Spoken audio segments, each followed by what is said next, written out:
హరే కృష్ణ. దండోత్ ప్రణామాలు అందరికీ, అందరి భక్తులకి, వైష్ణవులకి. సో మనము రజయ రాధా మాధవ్తో స్టార్ట్ చేద్దామంట.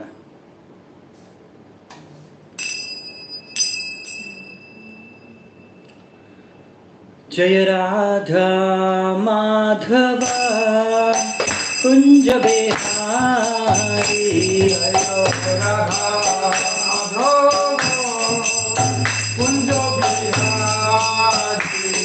జయ రాధా మాధవ కుంజ బిహారీ,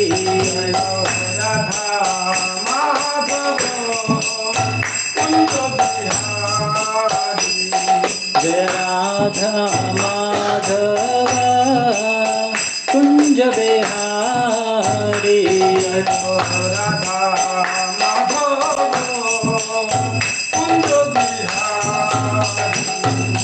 गोपीजन वल्लभा गिरिवरधारी,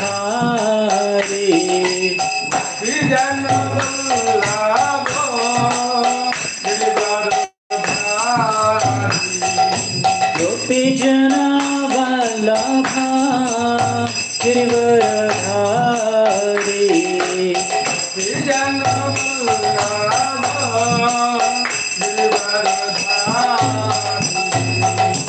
यशोदनंदन व्रज जनरंजन,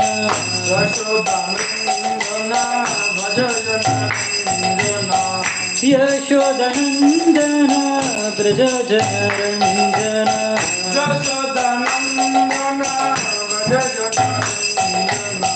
यशोदनंदन व्रज जनरंजन,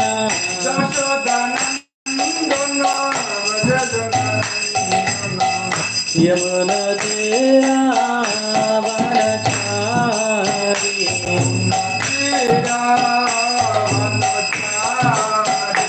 यमुना तेरा वनचारी,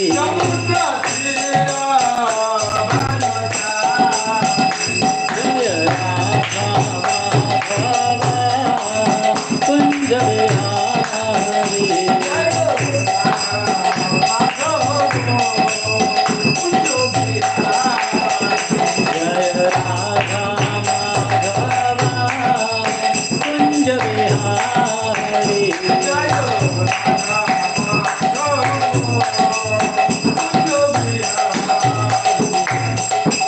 हरे कृष्णा कृष्णा कृष्णा हरे हरे, हरे राम राम राम हरे हरे, हरे कृष्णा कृष्णा कृष्णा हरे हरे, हरे राम राम हरे हरे,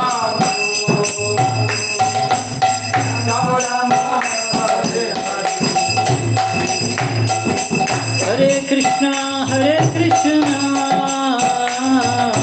कृष्णा कृष्णा हरे हरे, हरे राम राम राम हरे हरे, हरे कृष्णा कृष्णा कृष्णा हरे हरे, हरे राम राम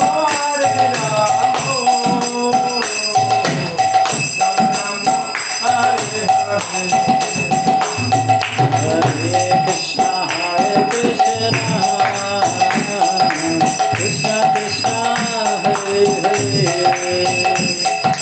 हरे राम राम राम हरे हरे,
हरे कृष्ण महामंत्र की जय, श्रील प्रभुपाद की जय, समवेत गौर भक्त वृंद की जय, निताय गौर सीतनाथ प्रेमानंदे हरि हरि बोल।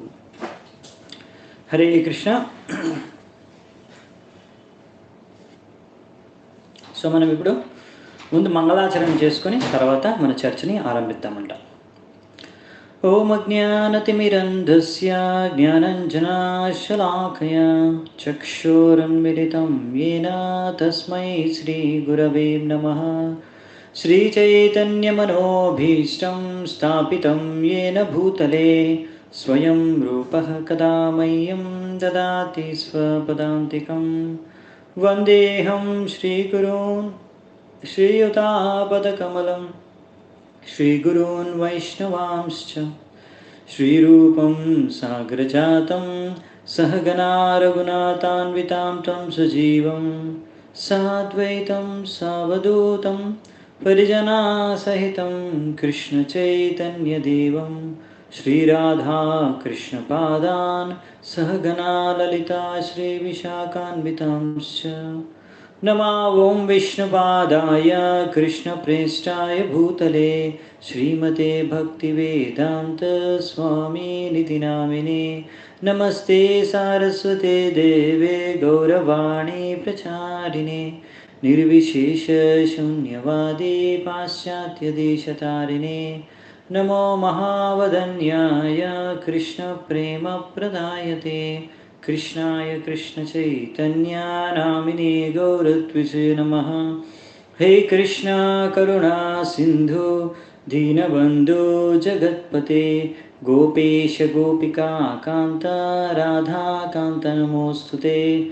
तप्तकाञ्चन गौराङ्गी राधे वृन्दावनेश्वरी वृषभानुसुते देवी प्रणमामि हरिप्रिये. नीलाचलनिवासाय नित्याय परमात्मने बलभद्रसुभद्राभ्यां जगन्नाथाय ते नमः. వాంఛాకల్పతరుభ్యశ్చ కృపా సింధుభ్యేవ చ పతితానాం పావనేభ్యో వైష్ణవేభ్యో నమో నమః. జయ శ్రీ కృష్ణ చైతన్య ప్రభు నిత్యానంద శ్రీ అద్వైత గదాధర శ్రీవాసాది గౌరభక్తవృంద. హరే కృష్ణ కృష్ణ కృష్ణ హరే హరే, హరే రామ రామ రామ హరే హరే. హరే కృష్ణ భక్తులందరికీ స్వాగతం. హరే కృష్ణ, నా దండవత్ ప్రణామాలు అందరికీ. సో మనం ఈరోజు మన యొక్క చర్చ ఆరంభిస్తాము. ఈరోజు ఒక చర్చ విషయము నిన్న చర్చించుకున్నాం కదా. మనము పురుష అవతారాల గురించి చూసుకున్నాము. ఈరోజు లీల అవతారాలు. పురుష అవతారాలు అనేది 4వ ప్రశ్నకి సమాధానంగా చూసాము. ఈరోజు మనం లీల అవతారాలు 5వ ప్రశ్నకి సమాధానంగా ఈరోజు సూత గోస్వామి శౌనకాది ఋషులకు చెబుతారు. ఈ 5వ ప్రశ్నకు సమాధానమే ఈ లీలా అవతారాలు. 22 లీలా అవతారాలు ఆయన ఎక్స్ప్లెయిన్ చేస్తారు. అంటే ఇవే మొత్తం కాదు, ఇంకా చాలా ఎన్నో అనంత లీలా అవతారాలు ఉన్నాయి. భగవాన్కి అనంత అవతారాలు ఉన్నాయి. కానీ ఆయన కొన్ని అలా మనకు అర్థమయ్యే విధంగా కొన్ని అవతారాలు మాత్రం చెప్తారు. అది కూడా లైన్లో చెప్తారు అన్నమాట. అంటే ఫస్ట్ నుంచి మన సృష్టి అయినప్పటి నుంచి సత్యయుగం నుంచి ఇప్పుడు ఇంకా రాబోయే అవతారం కూడా కలియుగంలో లాస్ట్ అవతారం వరకు కూడా వాళ్ళు ఒక సీక్వెన్స్లో అవతారాలు చెప్తారు. కానీ అన్నీ చెప్పరు, కొన్ని మాత్రం చెప్పుకుంటూ లీలా అవతారాలు వస్తారనమాట. సో మనం ఇప్పుడు దాన్ని మొదలుపెట్టే ముందు ఈ యొక్క విషయాన్ని నిన్న మనం చర్చించుకున్న దాని నుంచి ఒక ప్రశ్న. సో నిన్న మనం చర్చించుకున్నాం కదా, పురుష అవతారాలు మొత్తం 3 ఉన్నాయని. సో ఆ పేర్లు చెప్పాలి మీరు. ఫస్ట్ లైన్గా చెప్పండి. ముందు ఫస్ట్ పురుష అవతారం ఎవరు? పేరు మీరు 3 రాసేసారు. కారణోదాక్ష విష్ణు, గర్భోదాక్ష విష్ణు, ఇంకా క్షీరోదాక్ష Vishnu. Okay, thank you very much. మాతాజీ ఒకరు రాసేసారు ఒకటేసారి. ఆమె ఎక్స్పెక్ట్ చేసింది ఆ క్వశ్చన్ ఏమైనా ఉంది అంటే మీరు బాగా వింటున్నారని నాకు అర్థమవుతుంది. సో మనం ఈరోజు చర్చించుకుందాము. ఈరోజు యొక్క శ్లోకము మనకు స్టార్ట్ వచ్చేది 6వ నంబర్ శ్లోకం. 6వ నంబర్ శ్లోకం నుంచి మనం చర్చించుకుంటాం అన్నమాట. హరే కృష్ణ.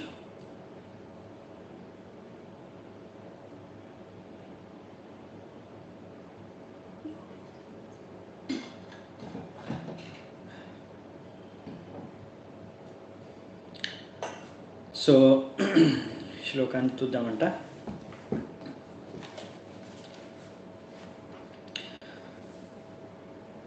ఆరవ నంబర్ శ్లోకము. సో ఈరోజు మనం ఇన్ని అవతారాలు ఒకే రోజు చూసేస్తాము. Expected question. ఎస్. సో 6వ శ్లోకం నుంచి మనం చూస్తాము. ఇక్కడ మనం ఏంటంటే ప్రతి శ్లోకంలో ప్రభుపాదులు వారు ఇక్కడ అంటే మన సూత గోస్వామి వారు ఒక్కొక్క శ్లోకంలో ఒక్కొక్క అవతారం గురించి చెప్పేస్తున్నారు అనమాట. సో ప్రతి ఒక్క అవతారంలో ప్రతి ఒక్క శ్లోకంలో ఈరోజు మనం ఒక్కొక్క అవతారం చూసేస్తాం. అసలు ఒక అవతారం గురించి ఎన్ని రోజులైనా చెప్పుకోవచ్చు మనం, అంత కథ అనేది ఉందన్నమాట. కాకపోతే ఇక్కడ మనకి సంక్షిప్త రూపంలో ఇచ్చారు. ఎందుకంటే ఎన్నో కథలు మనకి భాగవతంలో ఎన్నో అధ్యాయాల్లో ఇంకా విస్తృత రూపంలో వస్తాయన్నమాట. అందుకే ఇక్కడ ఓన్లీ మెన్షన్ చేశారు పేర్లు, మళ్ళీ తర్వాత విస్తృత రూపంలో చర్చ అనేది జరుగుతుంది. సో మనం కూడా ఇక్కడ ఎంత మనకు డిస్కషన్ ఉందో ప్రభుపాదుల వారు చేశారో అంతే చేద్దామంట డిస్కషన్. ఎందుకంటే దీనికి ఒక లిమిట్ అంటూ లేదు, ఎంత అంటే అంతసేపు చర్చించుకోవచ్చు లీలావతారాల గురించి. కానీ మనం జస్ట్ మెయిన్ ఇక్కడ ప్రతి శ్లోకంలో మనం చూస్తారు లీలావతారం యొక్క పేరు మెన్షన్ చేస్తారు. ఏ పేరు, ఆ అవతారం పేరేంటి, వాటి యొక్క ముఖ్య కార్యం ఏంటి, ఏ కార్యం అలా కర్తవ్యం అంటే ఏ కార్యం కోసం ఆ అవతారం ఎత్తాడు భగవంతుడు, ఆ కార్యాన్ని వర్ణిస్తారనమాట. సో ఈ విషయాన్ని మనం గమనిద్దామంట. ఇంకా 1-2 దగ్గరలో ప్రభుపాదుల వారు కొన్ని ఎక్స్ప్లెయిన్ చేస్తారు డీటెయిల్గా. ఆ విషయాలు అక్కడ మనం చర్చించుకుందాం వచ్చినప్పుడు ఆ యొక్క తాత్పర్యాల్లో. సో మనం స్టార్ట్ చేద్దాం ఈరోజు శ్లోకం 6వ నంబర్ శ్లోకం నుంచి. సో నంబర్ ఏమంటే మన అవతారం యొక్క నంబర్ కూడా ఇక్కడ శ్లోకం నుంచి స్టార్ట్ చేసి చెప్తున్నారు. ఫస్ట్ అవతారం నేను చెప్తున్నాను, సూత గోస్వామి చెప్తున్నారు శౌనకాది ఋషులకి. సయేవ ప్రథమం దేవః కౌమారం సర్గమాశ్రితః చచార దుశ్చరం బ్రహ్మచర్యం అఖండితం. ఈరోజు కరెంట్ పోయింది వెంటనే. Okay, still I think we can continue. నిన్న కంటిన్యూ చేసినప్పుడు అది కొద్దిసేపట్లో కరెంట్ వచ్చేయచ్చు. సో మనం కంటిన్యూ చేద్దామంట. సో ఇక్కడ మనకి ఫస్ట్ శ్లోకంలో ఈ ఫస్ట్ ఏ లీలా అవతారం గురించి చెప్పారంటే, okay, visible. Thank you very much. So మనము ఇక్కడ చర్చించుకునేది ఫస్ట్ అవతారం వచ్చేసి చతుష్కుమారులు అనమాట. చతుష్కుమారులు అనేవారు నలుగురు బ్రహ్మ యొక్క పుత్రులు. ఇది ఫస్ట్ అవతారం వీళ్ళు వర్ణిస్తున్నారు ఇక్కడ. వీరు శక్తావేశ అవతారాలు భగవంతుడి యొక్క. అంటే వీళ్ళు యాక్చువల్లీ జీవులే. మనం చెప్పుకున్నాం కదా, 3 తత్వాలు ఉంటాయి. ఒకటి విష్ణుతత్వం, ఇంకోటి శంభుతత్వం, ఇంకోటి జీవతత్వం. మనమందరం జీవతత్వాలు అన్నమాట. సో మన జీవతత్వాలకి అన్నిటికన్నా టాప్ మోస్ట్ బెస్ట్ జీవ అనేది బ్రహ్మదేవుడు, ఆయన జీవతత్వం. మరి శంభుతత్వానికి భగవంతుడు శివుడు, మరియు విష్ణుతత్వానికి విష్ణు, ఇంకా ఎన్నో అవతారాలు ఉన్నాయి విష్ణుడికి. సో ఇవన్నీ రకరకాల అవతారాలు ఉన్నాయి భగవంతుడివి. సో ఈరోజు మనం చూసిన ఫస్ట్ కుమారులు, ఈ చతుష్కుమారులు, వీళ్ళు యాక్చువల్లీ జీవులే. కానీ వీళ్ళు ఏంటంటే భగవంతుడి చేత ఎంపవర్డ్ శక్తి ఆవేశ అవతారాల్లో వీళ్ళు వస్తారనమాట, పరిగణంలోకి వస్తారు. అందులో వీళ్ళు లీలావతారాల్లో కూడా మేము చెప్పుకోవచ్చు. వీళ్ళని సూత గోస్వామి ఇక్కడ చెప్తున్నారనమాట. సో వీళ్ళు ఏంటంటే మెయిన్గా బ్రహ్మచర్యాన్ని పాటించి మరియు ఎన్నో ఘోర తపస్సులు చేసి దాని తర్వాత ఈ భగవంతుడు ఏందనే విషయాన్ని బాగా అర్థం చేసుకున్నారు. మెయిన్గా బ్రహ్మతత్వాన్ని, ఈ ఆధ్యాత్మిక తత్వాలను వాళ్ళు ఎన్నో తపస్సులు చేసి బ్రహ్మచర్యాన్ని పాటించి వాళ్ళు ఈ విషయాన్ని అర్థం చేసుకున్నారు. వీళ్ళు ఎలా పుడతారు, వీళ్ళు ఎలా ఏం చేశారు, వీళ్ళ యొక్క లీలలు మనము విస్తృత రూపంలో ముందు చర్చించుకుంటాం. ఇంకా 2-3 దగ్గరలో, అంటే 2-3 చాట్లో వస్తారనమాట ఈ అధ్యాయాల్లో. అంటే ఇక్కడ కాదు, వేరే స్కందాల్లో కూడా ఇంకా అప్పుడు చూసుకుందామంట చతుష్కుమారుల గురించి. వీళ్ళు కూడా మన 4 ప్రామాణిక సాంప్రదాయాలు, వైష్ణవ సాంప్రదాయాల్లో మనది ఎలా బ్రహ్మ సాంప్రదాయమో, బ్రహ్మ నుంచి స్టార్ట్ అవుతుందో, అలాగే కుమార్ సాంప్రదాయం ఒకటి ఉంది. అది చతుష్కుమారుల నుంచి ఒక సాంప్రదాయం స్టార్ట్ అవుతుంది అనమాట. అంటే వీళ్ళు కూడా ఒక వైష్ణవ సాంప్రదాయానికి ఆచార్యులు కూడా. సో మనము ఇప్పుడు నెక్స్ట్ శ్లోకానికి వెళ్దాము. 7వ నంబర్ శ్లోకం. ద్వితీయం తు భవాయస్య రసతలాగతాం మహీం ఉద్ధరిష్యన్ ఉపాదత్త యజ్ఞేశః శౌకరం వపుః. రెండో అవతారం వచ్చి శౌకర రూపం. శూకర్ అంటే ఇక్కడ మన సంస్కృతంలో శౌకరం అన్న శూకరం అంటే వరాహ అవతారం, అంటే వరాహదేవుడు, వరాహస్వామి. సో వరాహ అవతారము ఇక్కడ రెండో అవతారంగా వర్ణించబడింది అనమాట లీలా అవతారాల్లో. సో ఇక్కడ ఈయన ఏం చేశాడంటే రసాతలో గతం మహీం, ఎక్కడో ఈ రాక్షసులు మెయిన్గా హిరణ్యకశిపు, హిరణ్యాక్ష, ముఖ్యంగా హిరణ్యాక్షుడు ఏం చేశారంటే మన ఒక భూమండలాన్ని, పృథ్వీని ఆయన ఎక్కడో గర్భోదాకోశంలో కిందికి, రసాతలం అంటే అన్ని కింద లోకాలు అనమాట. ఈ పాతాళము, రసాతలము, అతల వితల సుతల పాతాలు, ఇవన్నీ రసాతలు, ఇవన్నీ ఏంటంటే అన్ని కింద లోకాలు. ఈ తల అని రాసి ఉంటాయి లాస్ట్లో. ఇవన్నీ వెనక కింద మనం చెప్పుకున్నాం కదా, మనది పైన నుంచి 14 లోకాల్లో మనది 7వ నంబరు. అయితే కింద ఇంకా చాలా లోకాలు ఉంటాయి. అక్కడ ఎక్కువగా అసురుకు ప్రవృత్తి మనుషులు, రాక్షసులు, ఇలాంటి వాళ్ళందరూ ఉంటారన్నమాట, పాపాత్ములు. సో ఆ కింద అలాంటి చోటుని, అంటే అది చాలా మంచి ప్లేస్ కాదు. ఎలాగైతే ఒక ప్లేస్ని వర్ణించేదంటే చాలా అంత శుభ్రంగా ఉండదంట, పరిశుభ్రంగా ఉండని ప్లేస్. అంటే మన బురద నీళ్ళు ఎలా ఉంటాయో అక్కడ, ఆ బురదలో అంటే డ్రైనేజ్లో అక్కడ ఎవరంటే తిరిగేది అంటే అక్కడ నుంచి ఎవరైనా తీసుకొని రావాలి, అక్కడ పడేశారనమాట వాటిని లోపల కింద అంత నీచమైన స్థానంలో. అక్కడ నుంచి ఎవరు తీసుకురాగలుగుతారండి? మీకు తెలుసు కదా, అక్కడ ఎవరు తిరుగుతారు అలాంటి డ్రైనేజ్లో, అలా బురదల్లో తిరిగేది మన ఈ శూకర్లు, అంటే పందులు. సో అందుకనే భగవంతుడు ఇక్కడ ఆ అవతారం ఎత్తారన్నమాట, శూకర అవతారం. దీని గురించి ఇంకా డీటెయిల్గా మనము మళ్ళీ 2 దగ్గరలు వస్తాయండి మళ్ళీ వరాహ అవతారం గురించి. అందులో కూడా 2 రకాల వరాహ అవతారాలు, 2 కలర్లో, ఒకటి శ్వేత వరహ, రక్త వరహ అని. అవి మనం మళ్ళీ తర్వాత చూసుకుందామంట. ఎప్పుడైతే మనం 3rd క్యాంటో 4th క్యాంటో ఒకటి చూసుకుంటాము, 3వ స్కందంలో 4వ స్కందంలో వస్తాయి, అప్పుడు వర్ణించుకుందాం దాని గురించి.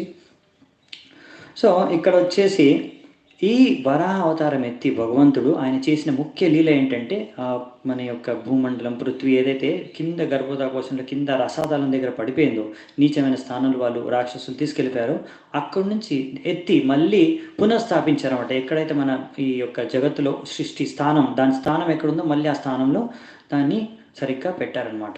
అది ఈ వరాహస్వామి వరాహ అవతారం చేశారనమాట. అలా ప్రతి ఒక్క అవతారం యొక్క మెయిన్ లీల, మెయిన్ ఫంక్షన్ అనేది ప్రతి అవతారం ఎత్తడానికి ఏదో కారణం ఉంటుంది. ఆ కారణం ఏంటి, వాళ్ళు చేసిన ఆ లీల ఏంటి అనేది మనం ఇక్కడ ప్రతి శ్లోకంలో చూస్తున్నాం. దాన్ని బట్టి మనకు అర్థమవుతుంది ఈ లీలా అవతారాలు అని. వాళ్ళు ఏదో ఒక లీల చేస్తారనమాట అలా. సో మూడవ చూద్దాం ఇప్పుడు. మూడవ అవతారం తృతీయం ఋషి సర్గం వై దేవర్షితం ఉపేత్య సహ తంత్రం సాత్వతమాచష్ట నైష్కర్మ్యం కర్మణామ్యతః. ఓకే, కరెంట్ వచ్చేసింది. సో ఇక్కడ నెక్స్ట్ తృతీయం అంటే మూడవ అవతారం గురించి చెప్తున్నారండి. ఇక్కడ ఎవరు చెప్పారు? తృతీయం మూడవ అవతారం వచ్చేసి ఇక్కడ దేవర్షిత్వం. అది ఎవరు దేవర్షి అంటే దేవర్షి నారదులు వారు అనమాట. నారదుడు కూడా ఈయన కూడా జీవు అనమాట, జీవుడే. కానీ జీవుడు అదే చెప్పాను కదా, శక్తి ఆవేశ అవతారం. సో మనం ఇప్పుడు వరాహ అవతారం చూసుకున్నాం కదా, వరాహ అవతారం వచ్చేసి విష్ణుతత్వం. విష్ణుతత్వం అదొక లీలా అవతారం భగవంతుడిది. ఇక్కడ ఏంటంటే కొన్ని జీవులు కూడా భగవంతుడి యొక్క శక్తి ఆయనకు శక్తి ప్రవేశిస్తుంది. భగవంతుడి యొక్క శక్తి వాళ్ళ లోపల ప్రవేశించి వాళ్ళు కూడా అనేక లీలలు, మహత్ కార్యాలు, అసాధారణమైన కార్యాలు చేస్తారనమాట. అందుకనే కొంతమంది శుద్ధ భక్తులు, కొంతమంది ఇలా ఎంపవర్డ్ ఇన్కార్నేషన్, శక్తావేశ అవతారాలు జీవులైనా కానీ వాళ్ళు భగవంతుడి యొక్క కృప వల్ల వాళ్ళు ఎన్నో అసాధారణమైన కార్యాలు కూడా చేయగలుగుతారు. అందులో నారదముని కూడా మనకు తెలిసిందే, ఆయన మహాభక్తుడు. ఎలా భక్తుడు అనేది మన ఈ ప్రథమ స్కందంలోని ఇంకో 2 అధ్యాయాల్లో చూస్తామండి, అప్పుడు చూద్దామంట డీటెయిల్గా. కానీ ఈ నారదుడు అనే నారద మహర్షి భగవంతుడి యొక్క ఈ శక్తావేశ అవతారము భక్తుడి రూపంలో ఈయన అవతారం తీసుకుంటారు. ఈయన భక్తి గురించి ప్రచారం కూడా చేస్తారు. నైష్కర్మ్యం, ఆ నైష్కర్మ్యం అంటే ఇంకో వర్డ్ అనమాట భక్తికి. అది మనం భగవద్గీతలో మనము ఈరోజు కాదు, ఈరోజు మనం ఈ రోజు నుంచి చూసుకుంటాం నైష్కర్మ, నిష్కామ కర్మతో ఈ నైష్కర్మము అనే దాని గురించి ప్రచారం చేస్తారన్నమాట. ఇది భక్తికే సంబంధించింది అనమాట. విషయం ఏంటంటే ఇందులో చాలామంది నారదముని ఏంటంటే పంచరాత్ర అనే ఒక పుస్తకం, అంటే ఒక గ్రంథాన్ని కూడా రచించారనమాట. అక్కడ దేనికి మెయిన్గా ఎలా ప్రచారం చేశారంటే ఈయన ఎవరైతే కర్మీలు ఉన్నారో, చాలామంది జగత్తులో ఇంకా భక్తులు అవ్వలేదు కానీ ఏదో కర్మలు చేసుకుంటూ బతుకుతున్నారు. వాళ్ళ కర్మలు చేయడం వదలలేరు, త్యజించలేరు. కాబట్టి వాళ్ళని ఎలాగైనా సరే నారదముని వాళ్ళ యొక్క కర్మలని భగవంతుడికి అర్పించేలా ఒక పద్ధతిని తయారు చేశారనమాట. అంటే వాళ్ళకి ప్రచారం చేశారు. ఓకే, మీరు కర్మలు చేస్తున్నారు, అది భగవంతుడు కోసం చేయండి. లేకపోతే మీరు ఏ కర్మలు చేస్తున్నారు దానికి వచ్చిన ఫలాలను మీరు భగవంతుడికి అర్పించండి. ఈ విధంగా మీరు భక్తిలో పాల్గొనండి. ఈ విధంగా మీరు పాపాల నుంచి ముక్తులవుతారు. భగవంతుడి యొక్క భక్తిని అనుసరించి మీరు కూడా భగవద్ధామానికి చేరుకోవచ్చు అని ఆయన మీ కర్మలు చేస్తూనే మీ యొక్క కర్మలు చేస్తున్నారు, ఏ పనులు చేస్తున్నారు చేసుకుంటూనే మీరు ఎలా భక్తి చేసుకోవచ్చో అనే దానికి ట్రైనింగ్, శిక్షణ ఈ నారదముని ఇస్తారంట. అందుకే మీరు నారదముని చూస్తారు. నారదముని మనకి ఇక్కడ మెయిన్ మన ఆచార్యులు, మన సాంప్రదాయంలో కూడా వ్యాసదేవులు వాళ్ళ గురువు నారదముని. సో మనకి నారదముని ద్వారా మనం నేర్చుకుంటాం ఎలా ప్రచారం చేయాలి అనే విషయాన్ని. నారదముని మనకు మొత్తం 12 స్కందాల్లో ప్రతి స్కందంలో కనిపిస్తారండి. ప్రతి స్కందంలో, ఎందుకంటే ఎక్కడ భక్తులు ఉంటారో, ఎక్కడ భగవంతుడు ఉంటాడో అక్కడ నారదముని ఉంటాడు. ఆయనే చాలామంది భక్తుల్ని భగవంతుడితో కలుపుతాడు. ఆయన గురువు. మనకి మన సినిమాల్లో అందరూ జోకర్ లాగా చూపిస్తారు కానీ నారదముని పెద్ద మహాన్ ఆచార్యులు, దేవర్షి, మరియు పరమ భక్తుడు, శుద్ధ భక్తుడు ఆయన భగవంతుడికి. అందుకే చూశారు కదా మీరు, నారదముని ఎప్పుడు ఏం చేస్తారు, ఆయన ఎప్పుడు వీణలో నారదముని భజ హే వీణ రాధిక రమణ నామే. ఎప్పుడు ఆయన రాధిక రమణ అంటే భగవంతుడి నామాన్ని, నారాయణుడిది, కృష్ణుడిది, రాముడిది, ఇలా నామాన్ని ఎప్పుడు భగవంతుడి నామాల్ని జపిస్తూ ఉంటాడు. మీరు ఎప్పుడైనా అనుకున్నారా? మీరు ఎవరినైనా చూడండి, ఇది సారం. నేను చెప్పాను కదా ముందు కూడా, ఏ యుగమైనా సరే అండి, సారం అనేది భగవంతుడి నామమే. మనకి నారదముని యొక్క లైఫ్ స్టైల్ చూడండి, ఆయన ఎప్పుడు భగవంతుడి నామాలు జపిస్తూనే ఉంటాడు. ఎందుకు? ఆయనకు తెలుసు భగవంతుడి నామము జపించడమే సారము అని.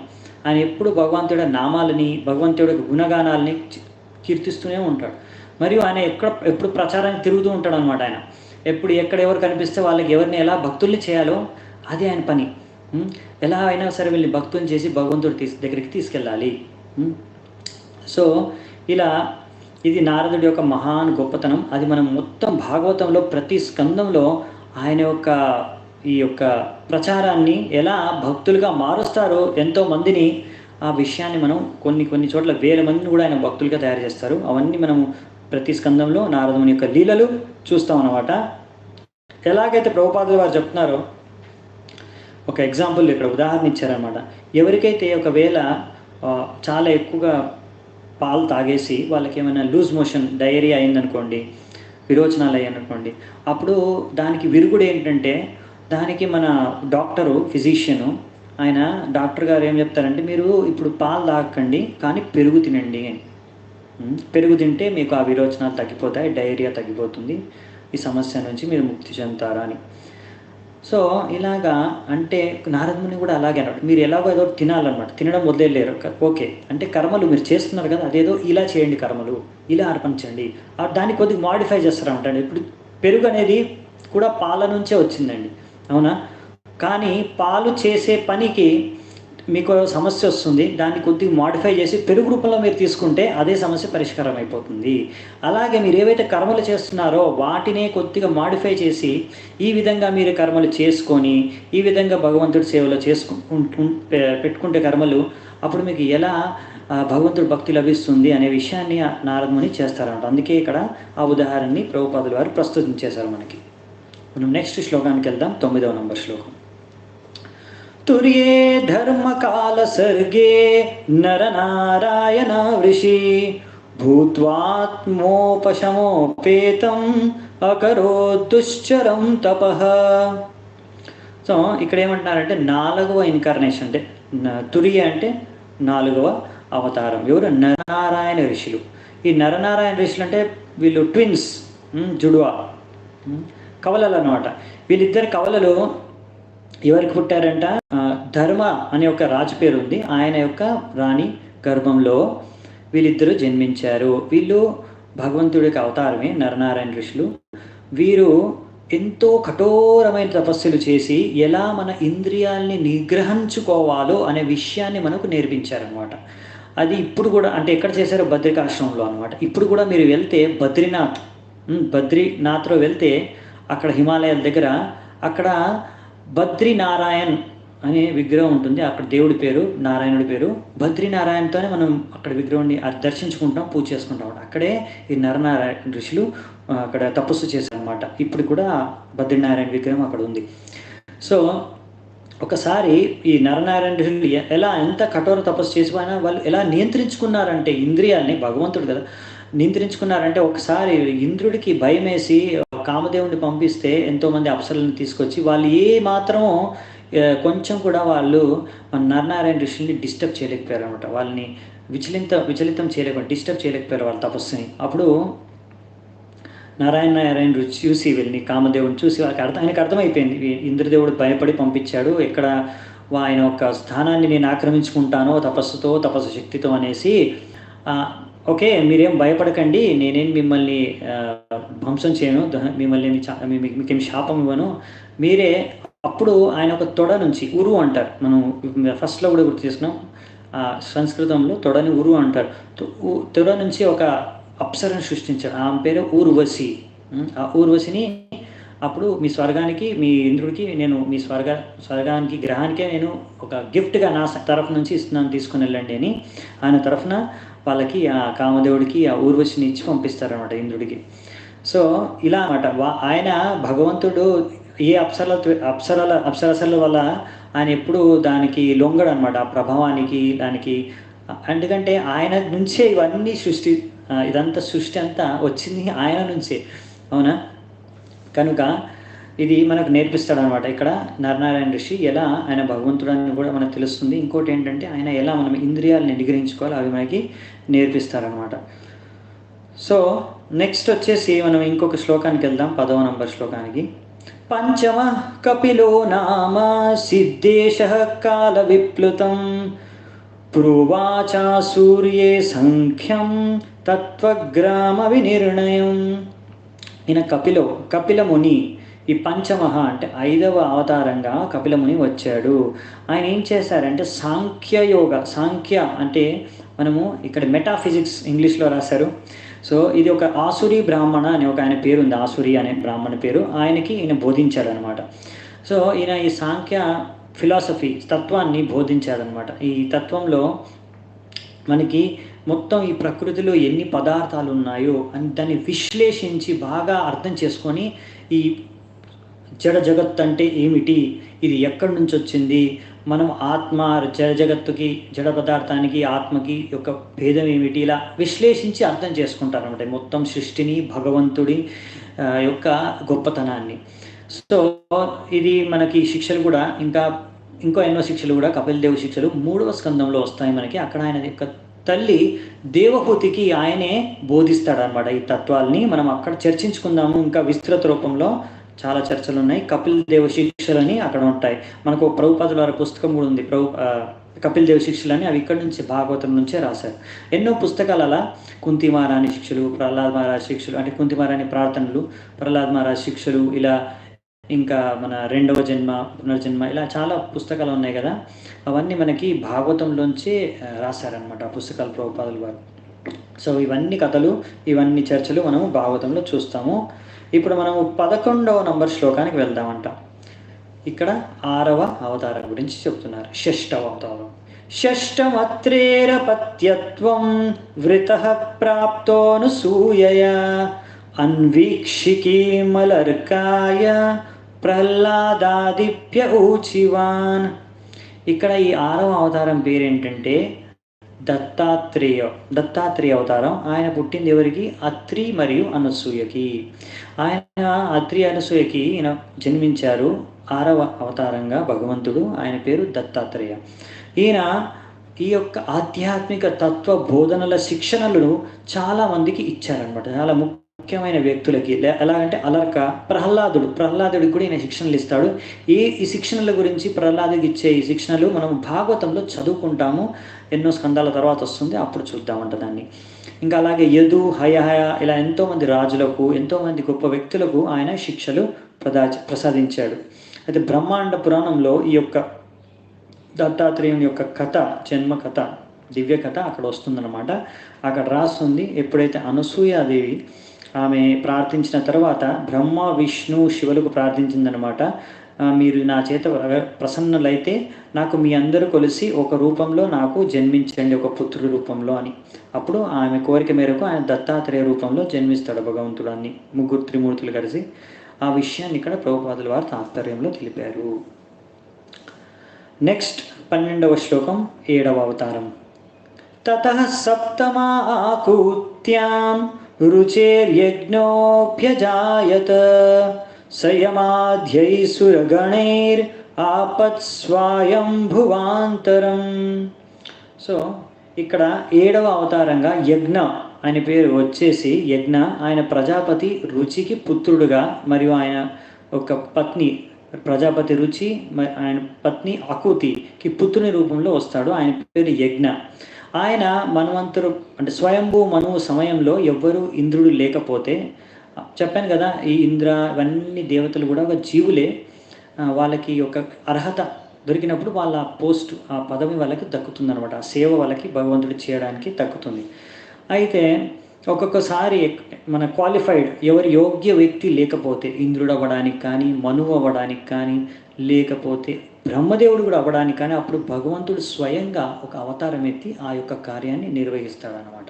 అలాగే ఇక్కడ ఒకసారి అలాంటి సమస్య వచ్చినప్పుడు భగవంతుడు స్వయంగా ఈ ఇంద్రుడి యొక్క కర్తవ్యాన్ని నిర్వహించాడనమాట. యజ్ఞ అనే పేరుతో అవతారం ఎత్తి, ఇంకా చాలామంది మిగతా దేవతలు, యమ, అలా మిగతా అందరి దేవతలను కలిసి ఈ యొక్క సృష్టికి మేనేజ్మెంట్, ఈ యొక్క మొత్తం ఈ సృష్టిని, ప్రపంచాన్ని అన్నీ సరిగ్గా నడవాలి అంటే ప్రతిరోజు సమయానికి సూర్యుడు ఉదయిస్తాడు, ప్రతి వర్షాకాలంలో వర్షం వస్తుంది, ఇలా సమయానికి గాలి వీస్తుంది, ఇలా అన్ని విషయాలు అన్నీ మనకు మేనేజ్మెంట్. దీన్ని కూడా ఎవరో మేనేజ్ చేస్తున్నారు, అది వీళ్ళు దేవతలు అనమాట. ఇవన్నీ కంట్రోల్ చేసేది, మేనేజ్ చేసేది, రన్ చేసేది. సో అవి ఆయన, దానికి హెడ్ ఇంద్రుడు. ఆ రోల్ కూడా ఈ యజ్ఞ అనే అవతారంలో భగవంతుడు చేశాడనమాట. అప్పుడప్పుడు అలా అవసరం వచ్చినప్పుడు అవతారాలు ఎత్తుతూ ఉంటాడనమాట భగవంతుడు. ఇలాంటి ఇంకా ఎన్నో అవతారాల గురించి కూడా మనం చర్చించుకుంటాం భాగవతంలో. 13వ నంబర్ శ్లోకం. నెక్స్ట్ 8వ అవతారం, 8th. అష్టమే మేరుదేవ్యాం తు నాభేర్జాత ఉరుక్రమః దర్శయన్ వర్త్మధీరాణాం సర్వాశ్రమా నమస్కృతం. ఇప్పుడు అష్టమ ఇన్కార్నేషన్ అవతారంగా ఇక్కడ ఎవరి గురించి చెప్పారంటే రిషభదేవుడి గురించి. ఈ రిషభదేవుడు నాభి మరియు ఆయన యొక్క పత్ని ధర్మపత్ని మేరుదేవికి పుత్రుడి రూపంలో జన్మిస్తాడనమాట. ఆయన రిషభదేవుడు ఆయన కూడా ఈ యొక్క భగవత్తుణ్ణి చేరుకోవడానికి ఒక వైరాగ్యం తీసుకొని ఒక పాత్ ఆఫ్ పర్ఫెక్షన్, ఎలా మనం భగవంతుడిని చేరుకోగలం, ఈ భౌతిక ఆసక్తులు అన్ని త్యజించి మనం వైరాగ్యం తీసుకొని సన్యాసం తీసుకొని ఎలా అనేది ఆయన బాగా విస్తృత రూపంలో ఆయన ఆ యొక్క జీవనంలో పాటించి ఆయన ఇంద్రియాలని ఎలా మనం నిగ్రహించుకోవాలి అనేది ఎన్నో శిక్షణలు ఇచ్చాడు ఆయన. ఆ శిక్షణలు ఆయన యొక్క చరిత్ర అంతా 5వ స్కందంలో మనం విస్తృత రూపంలో చూస్తాం, అప్పుడు చర్చించుకుందాం. సో ఇక్కడ ఇలా చెప్పారన్నమాట ఈయన రిషభ్ దేవుడు. అంటే ఆయన ముందు మహారాజు, ఆయనకు 100 మంది పుత్రులు. ఆయన మొదటి పుత్రుడే భరత మహారాజు. ఆయన తర్వాత ఈ యొక్క ప్రపంచానికి అంటే మన భూమండలానికి మొత్తానికి ఆయనే రాజు. ఓకే, సో వాళ్ళందరికీ 100 మంది పుత్రులకి ఈయన శిక్షణలు ఇస్తాడు. ఆ శిక్షణలు అనేటివన్నీ మనము 5వ స్కందంలో చూస్తామన్నమాట. సో ఈ రిషభదేవు ఆయన యొక్క జీవన చరిత్రను కూడా మనం చూస్తాము. ఆయన ఆ హైయెస్ట్ స్టేజ్, లాస్ట్ వైరాగ్యం మొత్తం తీసుకొని స్వీకరించి ఎలా మనం సన్యాసిగా అంటే వైరాగ్యం అంటే పరమహంస. ఆ సన్యాసుల్లో కూడా 4 రకాలు ఉంటాయి. ఇక్కడ 4 లెవెల్స్లో ఉంటారు సన్యాసులు కూడా, అవి ఇక్కడ చెప్పారు. ఆ స్టేజెస్ అన్నిటికన్నా ఫస్ట్ స్టేజ్ కూటిచక, తర్వాత బహుదక, ఇంకోటి పరివ్రజకాచార్య, ఇంకోటి పరమహంస అనమాట. హయ్యెస్ట్ పరమహంస. ఈయన పరమహంస స్టేజ్కి వెళ్ళి ఎలా పాటించాలి, ఎలా ఉండాలి అని, ఎలా ఉంటారు వ్యక్తులు అనే విషయాన్ని మనం ఆయన యొక్క జీవనాన్ని చూసి నేర్చుకోవచ్చు. సో ఇక్కడ మన ప్రభుపాదులు వారు రాస్తారు, మనకి 4 ఆశ్రమాలు 4 వర్ణాలు ఉన్నాయి. బ్రాహ్మణ, క్షత్రియ, వైశ్య, శూద్ర 4 వర్ణాలు మరియు బ్రహ్మచర్య, గృహస్థ, వానప్రస్థ, సన్యాస 4 ఆశ్రమాలు ఉన్నాయి. 8లో అన్నిటికన్నా అత్యుత్తమైన ఉన్నతమైన స్టేజ్ వచ్చేసి సన్యాసిది అనమాట, సన్యాసాశ్రమం. అందులో ఆయనకి ఆదరపూర్వక అంటే హానర్డ్, వాళ్ళందరూ కూడా అందరికన్నా ఉన్నతమైన ఆధ్యాత్మిక రూపంగా కూడా అన్నిటికన్నా ఉన్నతమైన స్థానం సన్యాసి అనమాట. అందరూ ఆయనకి రెస్పెక్ట్ ఇస్తారన్నమాట, ఆదరణ చేస్తారు ఆయనకి అన్ని ఆశ్రమాల వారు. ఇంకా ఆయన అందరికీ మార్గదర్శనం కూడా చేస్తారు అనమాట అన్ని ఆశ్రమాలకి. నెక్స్ట్ వచ్చేసి 14వ నంబర్ శ్లోకం. ఇందులో మనం నెక్స్ట్ 9th అవతారాన్ని గురించి చర్చించుకుందాం. ఋషిభిర్ యాచితో భేజే నవమం పార్థివం వపుః దుగ్ధే మామోషధీర్విప్రాస్ తేనాయం సౌషక్తమః. ఇక్కడ 9వ అవతారంగా ఎవరొచ్చారు అంటే పృథు మహారాజు గురించి చెప్తున్నారు. ఒకసారి ఏమైందంటే ఇది పృథు మహారాజు గురించి కూడా మనం 4వ స్కందంలో విస్తృత రూపంలో ఎన్నో అధ్యాయాల్లో చర్చించుకుంటాం. ఆయన ఒక జన్మ గురించి, ఆయన ఒక కార్యాల గురించి, ఏ విధంగా ఆయన శిక్షణలు బోధనలు వాళ్ళ ప్రజలకు ఇచ్చాడో అన్ని విషయాలు మనం ఆయన ఏ విధంగా భక్తి చేసి భగవంతుడిని మెప్పించాడో, భగవంతుడు ఆయన్ని భక్తికి ఎలా ప్రసన్నమయ్యాడో, ఇవన్నీ విషయాలు మనము 4వ స్కందంలో చర్చించుకుంటామంట. సో ఇక్కడ ఇచ్చింది పృథు మహారాజుని ఎలా జన్మించాడు అంటే, పృథు మహారాజు ఒకసారి ఆయన యొక్క తండ్రి, ఆయన పేరు వేన రాజా, ఆయన ఒక రాజు కింగ్ వేన. ఆ వేన అనే రాజు ఆయన ఒక నాస్తికుడు, భగవంతుడు అంటే నమ్మేవాడు కాదు. ఆయన ఎన్నో అత్యాచారాలు భక్తులపైన, బ్రాహ్మణులపైన, సామాన్య ప్రజలపైన చేసేవాడు అనమాట. ఆయన ఏ బ్రాహ్మణి యొక్క మాట వినడమే కాదు కానీ వాళ్ళని కూడా వాళ్ళని వ్యతిరేకంగా ఆయనకే పూజలు చేయమని, ఆయనే భగవంతుడని కూడా చెప్పుకుంటూ ప్రచారం చేయించుకునేవాడు అనమాట. అలాంటప్పుడు ఆయన యొక్క ఈ అత్యాచారాలని భరించలేక బ్రాహ్మణులు ఏం చేశారంటే, అప్పట్లో బ్రాహ్మణులకి ఇంత శక్తి ఉండేదండి, వాళ్ళు మంత్రాలు జపించి ఆయన్ని చంపేశారండి. ఇంత శక్తి ఉంటుంది బ్రాహ్మణుడికి, శుద్ధ బ్రాహ్మణుడికి. సో వాళ్ళు మంత్రాలు జపించి ఆయన్ని చంపేశారు. మరి చనిపోయిన తర్వాత రాజు లేడు రాజ్యానికి, అప్పుడు ఏమవుతుంది, అల్లకల్లోలం అవుతుంది మొత్తం రాజ్యం, దాన్ని ఎవరు పాలించే వాళ్ళు లేరు కాబట్టి.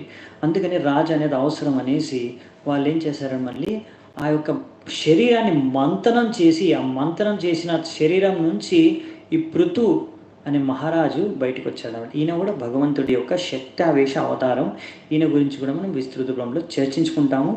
మరియు ఇక్కడ చెప్పిన మెయిన్ ఆయన చేసింది ఏంటంటే, అప్పుడు వేన మహారాజు అంటే ఆయన తండ్రి ఎన్ని పాపాలు చేశాడో దానివలన ఈ భూమాతకి ఎన్నో కష్టాలు వచ్చి ఆ భూమాత ఇంకా మంచి అంటే ఈ యొక్క ధాన్యాలు, క్రాప్స్, పంటలు ఇవేం పండేవి కావన్నమాట. అంటే కరువు కాలం వచ్చేసిందనమాట.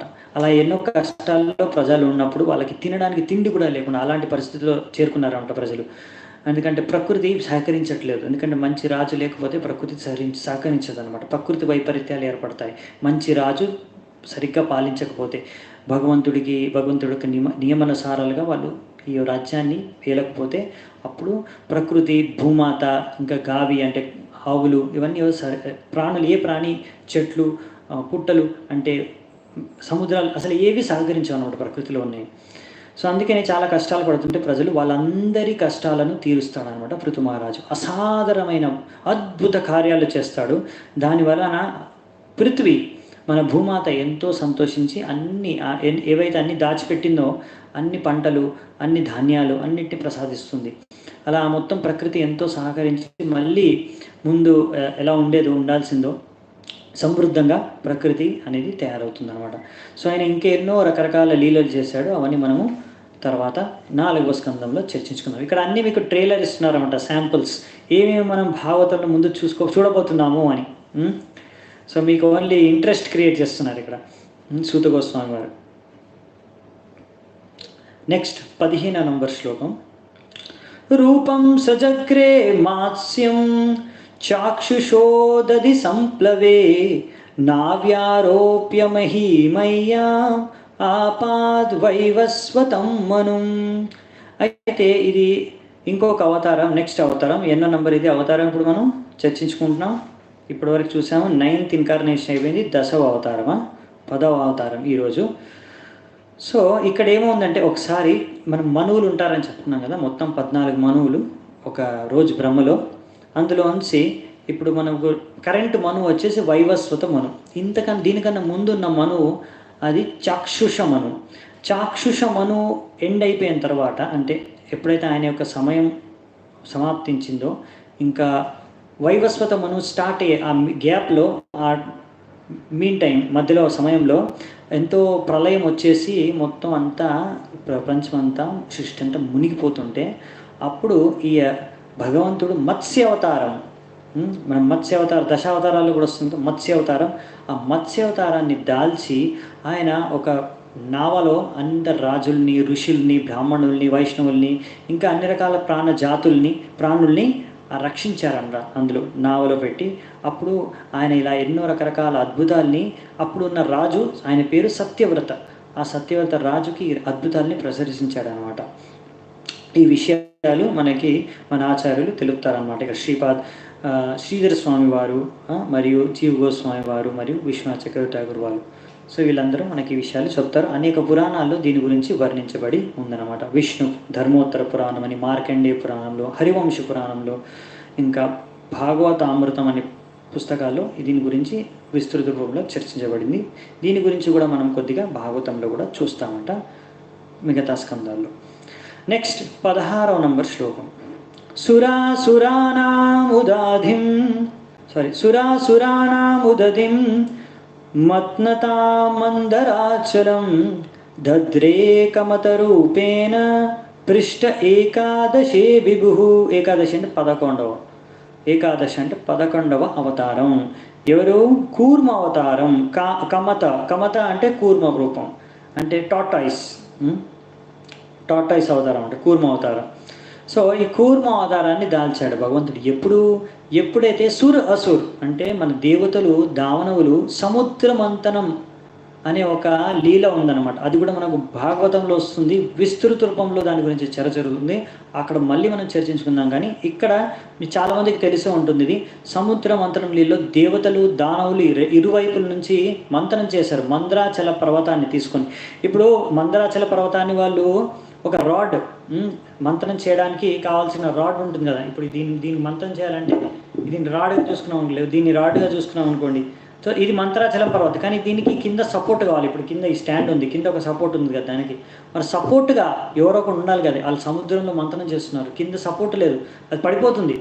అప్పుడు దేవతలు వేడుకోగా అప్పుడు భగవంతుడు కూర్మ రూపంలో వచ్చి ఆయన కింద నుంచి ఆ పర్వతానికి సపోర్ట్గా నిలిచాడనమాట. అప్పుడే వాళ్ళు ఆ దేవతలు అసురులు ఆ యొక్క మంతనాన్ని చేయగలిగారు. సో ఈయన ఈ యొక్క లీల అప్పుడు ఆయనకి ఆ యొక్క పర్వతము ఆయన యొక్క, మీకు తెలుసు కదా కూర్మ అవతారంలో పైన టాటాయిస్కి పైన ఒక షెల్ ఉంటుంది, అది చాలా గట్టిగా హార్డ్గా ఉంటుందన్నమాట. దాని మీద పర్వతాన్ని పెట్టి వాళ్ళు మంత్రం చేస్తున్నారు అన్నమాట. అప్పుడు కూర్మదేవుడికి ఎలా అనిపించిందంటే ఆయన కొద్దిగా ఆ షెల్ మీద అంటే వెనక కొంచెం దురద పెడుతుంటే ఆ దురద పెడితే దానికి దురదకి గోకినట్టుగా ఉందన్నమాట, హాయిగా అనిపించింది అనమాట. మందరాచలం పర్వతం మంత్రాన్ని చేస్తుంటే అది భగవంతుడి లీల, కూర్మ అవతారం యొక్క లీల. సో ఇంకా మనం తర్వాత చూద్దామంట అదో సముద్రమంతన లీల వచ్చినప్పుడు. నెక్స్ట్ 17వ నంబర్ శ్లోకం, ఇక్కడ 12వ అవతారం చూద్దామంట. ఇక్కడ మనకి 12వ అవతారం మరియు 13వ అవతారం 2 అవతారాలు ఒకే శ్లోకంలో చూపించారు, అదేదో చూద్దాం. ధాన్వంతరం ద్వాదశమం త్రయోదశమం ఏవచ. ఇక్కడ 2 అవతారాలు చెప్తున్నారు. ఏంటి? ద్వాదశమం త్రయోదశమం.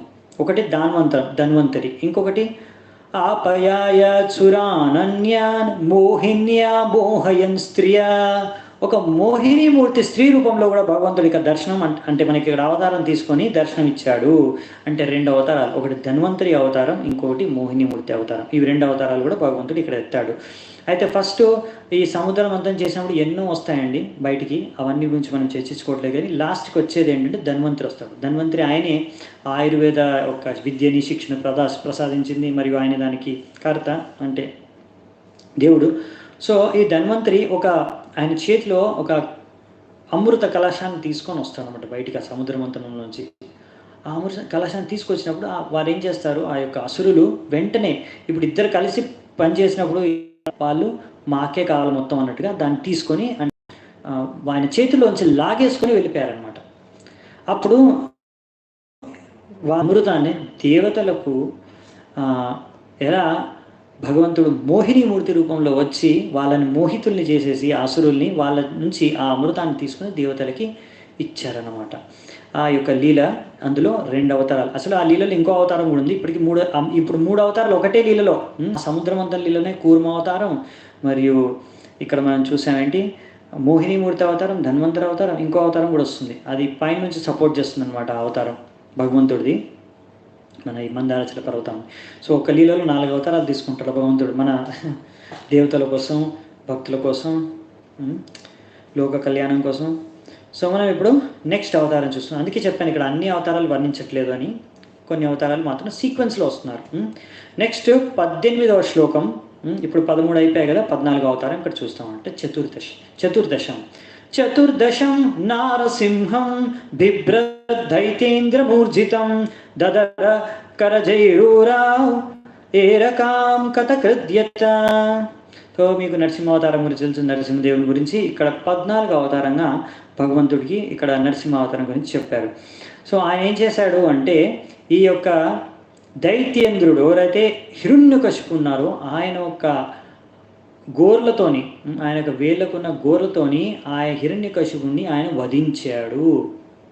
ఎలాగైతే ఒక కార్పెంటరు ఇది ఉంటుంది కదా మన వుడ్ చెక్క ఉంటుంది, దాన్ని ఎలాగైతే కోసేస్తారో రెండు ముక్కలు చేసేస్తాడో అలాగా భగవంతుడు ఇక్కడ హిరణ్యకశిపుని నరసింహ అవతారంలో చీల్చేశాడు అని ఇక్కడ చెప్తున్నారు అనమాట. ఆయన గోర్లతోనే అంత శక్తిశాలి ఆ శరీరం ఉన్న హిరణ్యకశిపుని ఎంతో సునాయాసంగా భగవంతుడు చీల్చి పారేశారు అని ఇక్కడ చెప్తున్నాడు. సో ఇంకా మనకు విస్తృత రూపంలో నరసింహదేవుని యొక్క లీలలు, ప్రహ్లాద మహారాజు యొక్క లీలలు మనకి 7వ స్కందంలో మనము చూస్తాం అనమాట. అప్పుడు మనం ఇంకా బాగా చర్చించుకుందాము. ఇప్పుడు మనం నెక్స్ట్ శ్లోకానికి వెళ్దాము. 19వ నంబర్ శ్లోకం. ఇప్పుడు 15వ అవతారం. పంచదశం వామనకం కృత్వాగాదధ్వరం బలే పదత్రయం యాచమానః పిష్టపం. సో ఇక్కడ ఏంటి 15 అవతారంగా వామన అవతారం వచ్చి ఈయన ఒక బ్రాహ్మణుడు, డ్వార్ఫ్. వామన్ అంటే పొట్టిగా ఉంటారు అన్నమాట, పొట్టిగా ఉండే బ్రాహ్మణుడు. ఆ రూపంలో వచ్చి ఆయన బలి మహారాజు ఎక్కడైతే ఆయన యజ్ఞం చేస్తున్నాడో అక్కడికి వచ్చి అక్కడ అందరికి బ్రాహ్మణులకి ఆయన దానం ఇస్తున్నాడు. అప్పుడు ఆయన 3 పాదాలు దానంగా అడిగి మొత్తం 3 లోకాలని ఆయన నుంచి తీసేసుకున్నాడు.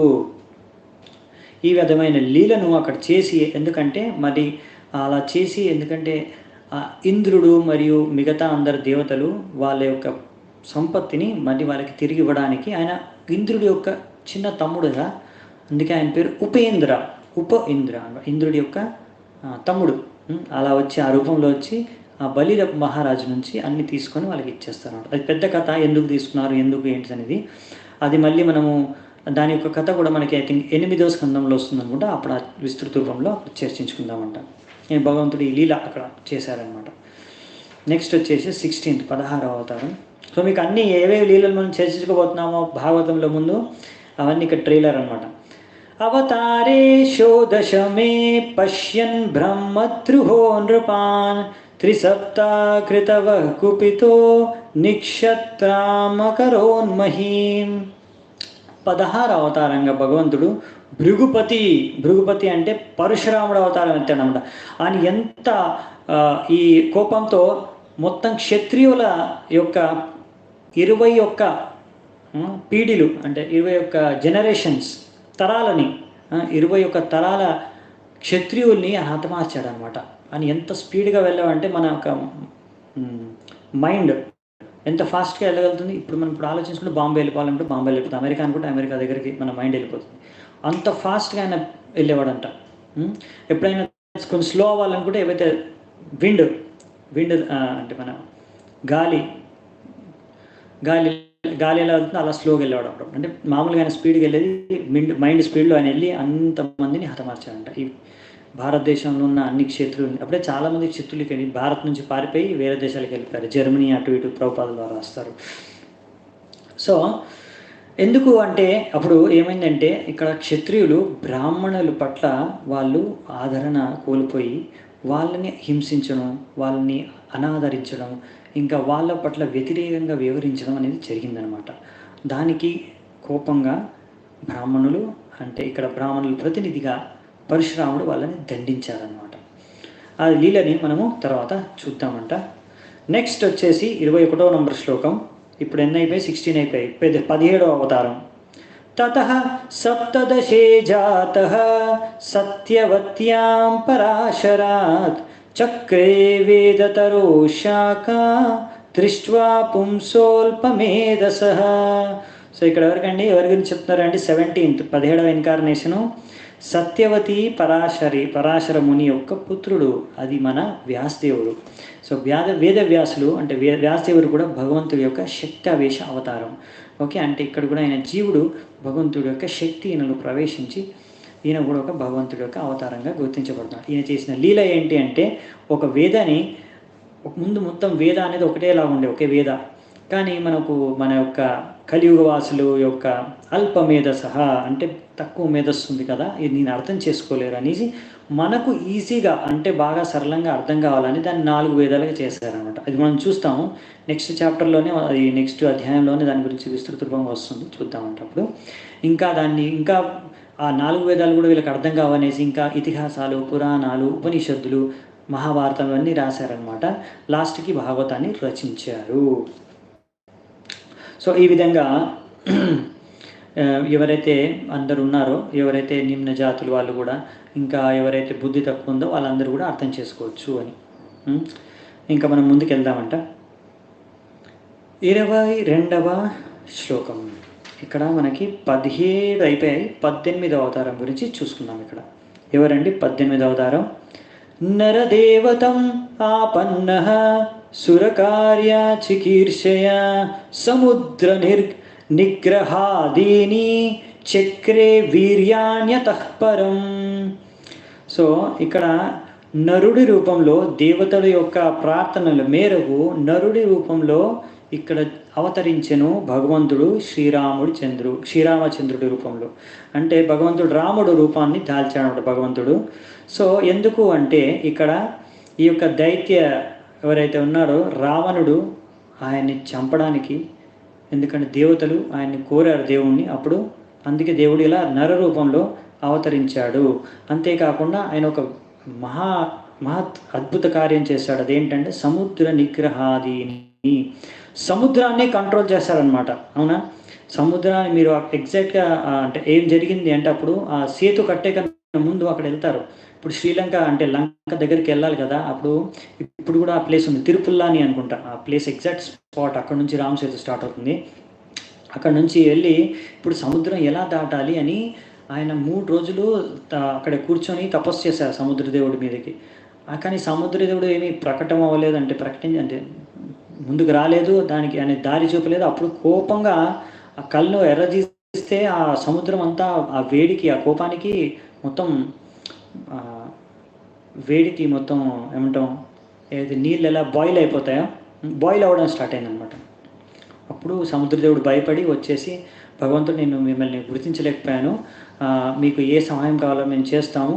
మీ దగ్గర నల్ల నీళ్ళు అని ఇద్దరు ఉన్నారు, వాళ్ళు ఇంజనీర్లు, వాళ్ళు మీ యొక్క నామంతో రాసిన ఏవైతే రాళ్ళు ఉంటాయో ఇక్కడ సముద్రం మీద వేస్తే ఏ ఫౌండేషన్ లేకున్నా కానీ ఆ రాళ్ళు తేలుతూ దాంతో ఒక సేతు తయారైపోతుంది. ఆ సేతు మీద నుంచి మీరు సునాయాసంగా శ్రీలంక వైపు వెళ్ళవచ్చు. దీనికి మొత్తం సహకారం సముద్రం నుంచి మీకు లభిస్తుంది, నన్ను క్షమించండి అని వేడుకుంటాడనమాట. అంటే ఎలా సముద్రాన్ని కంట్రోల్ చేశాడు అనేది ఒక అద్భుత కార్యం, అది సాధారణ మనుషులు చేయలేరు. అలాగే ఎంతో పవర్ఫుల్, ఎంతో శక్తిశాలి అయిన రావణుడిని కూడా రాముడు హతమార్చాడు.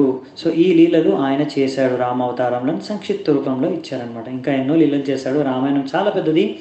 ఇక్కడ మన భాగవతంలో కూడా 9వ స్కందంలో రాముడి గురించి, రాముడి యొక్క చరిత్ర గురించి సుఖదేవ్ గోస్వామి పరీక్షిత్ మహారాజ్కు వర్ణిస్తారు.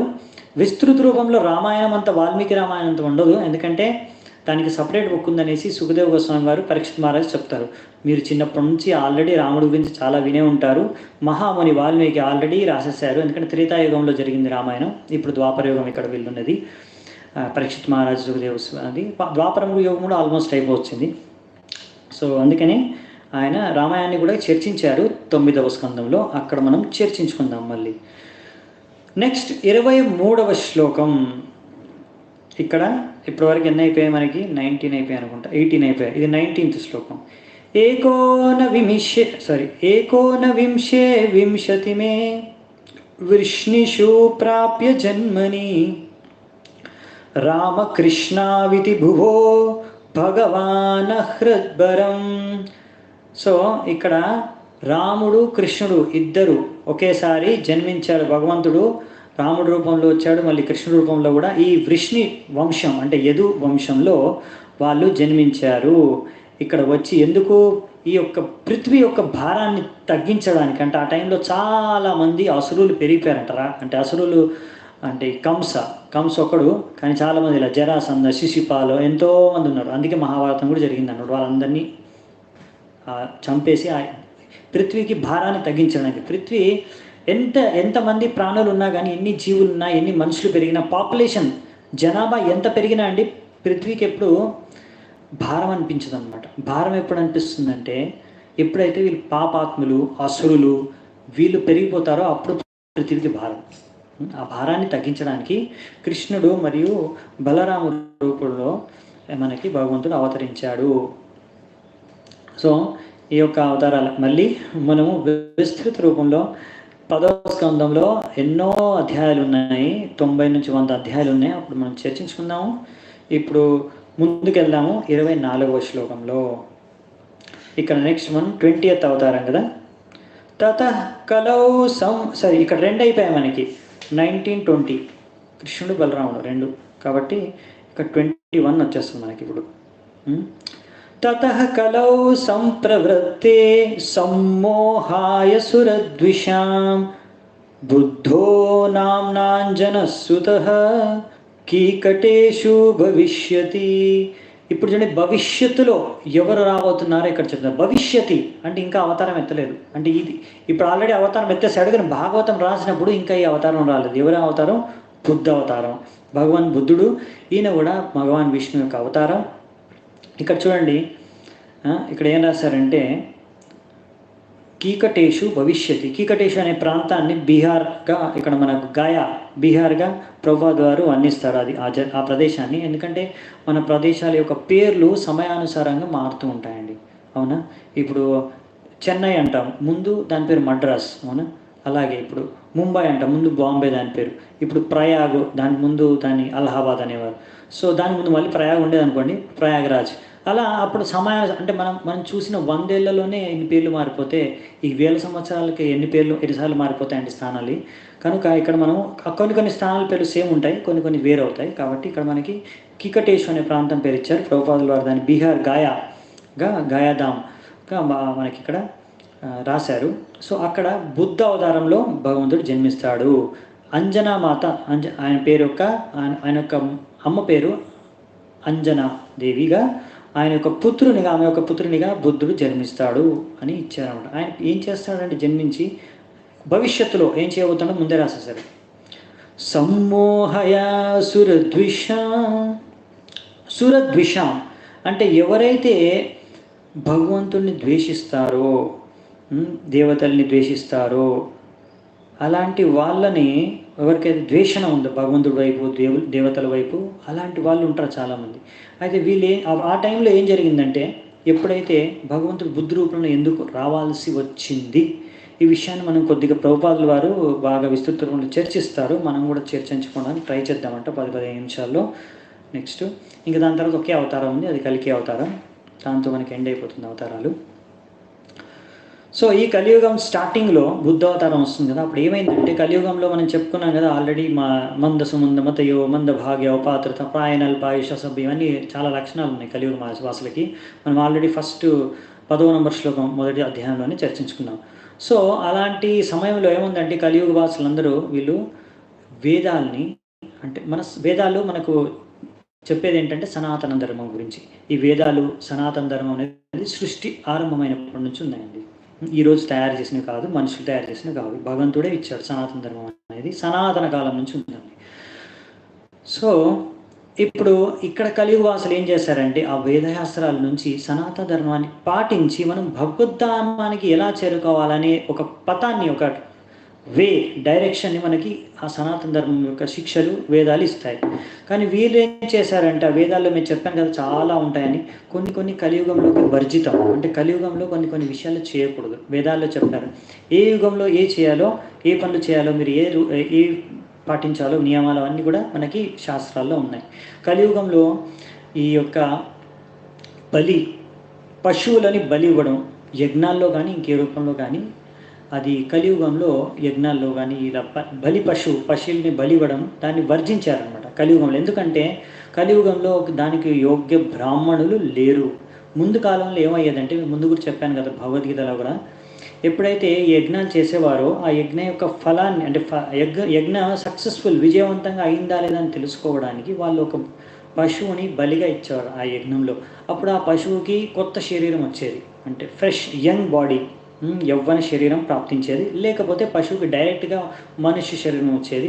ఇది ఎలాంటి యజ్ఞం అనేది దాన్ని బట్టి అది ఆధారపడి ఉంటుంది. సో వీళ్ళు ఏం చేశారంటే, అరే బ్రాహ్మణులు కూడా యజ్ఞంలో పశువుల్ని బలు ఇస్తారా, ఇది వేదాల్లో ఉంది. అయితే అది కలియుగ వాసులకి వర్జితం, ఎందుకంటే వాళ్ళు మిస్యూజ్ చేస్తారు దీన్ని అని వర్జించారు. కానీ ఎందుకంటే యోగులు కూడా లేరు కదా, యోగ్య వ్యక్తులు, యజ్ఞ బ్రాహ్మణులు లేరు, శుద్ధ బ్రాహ్మణులు లేరు.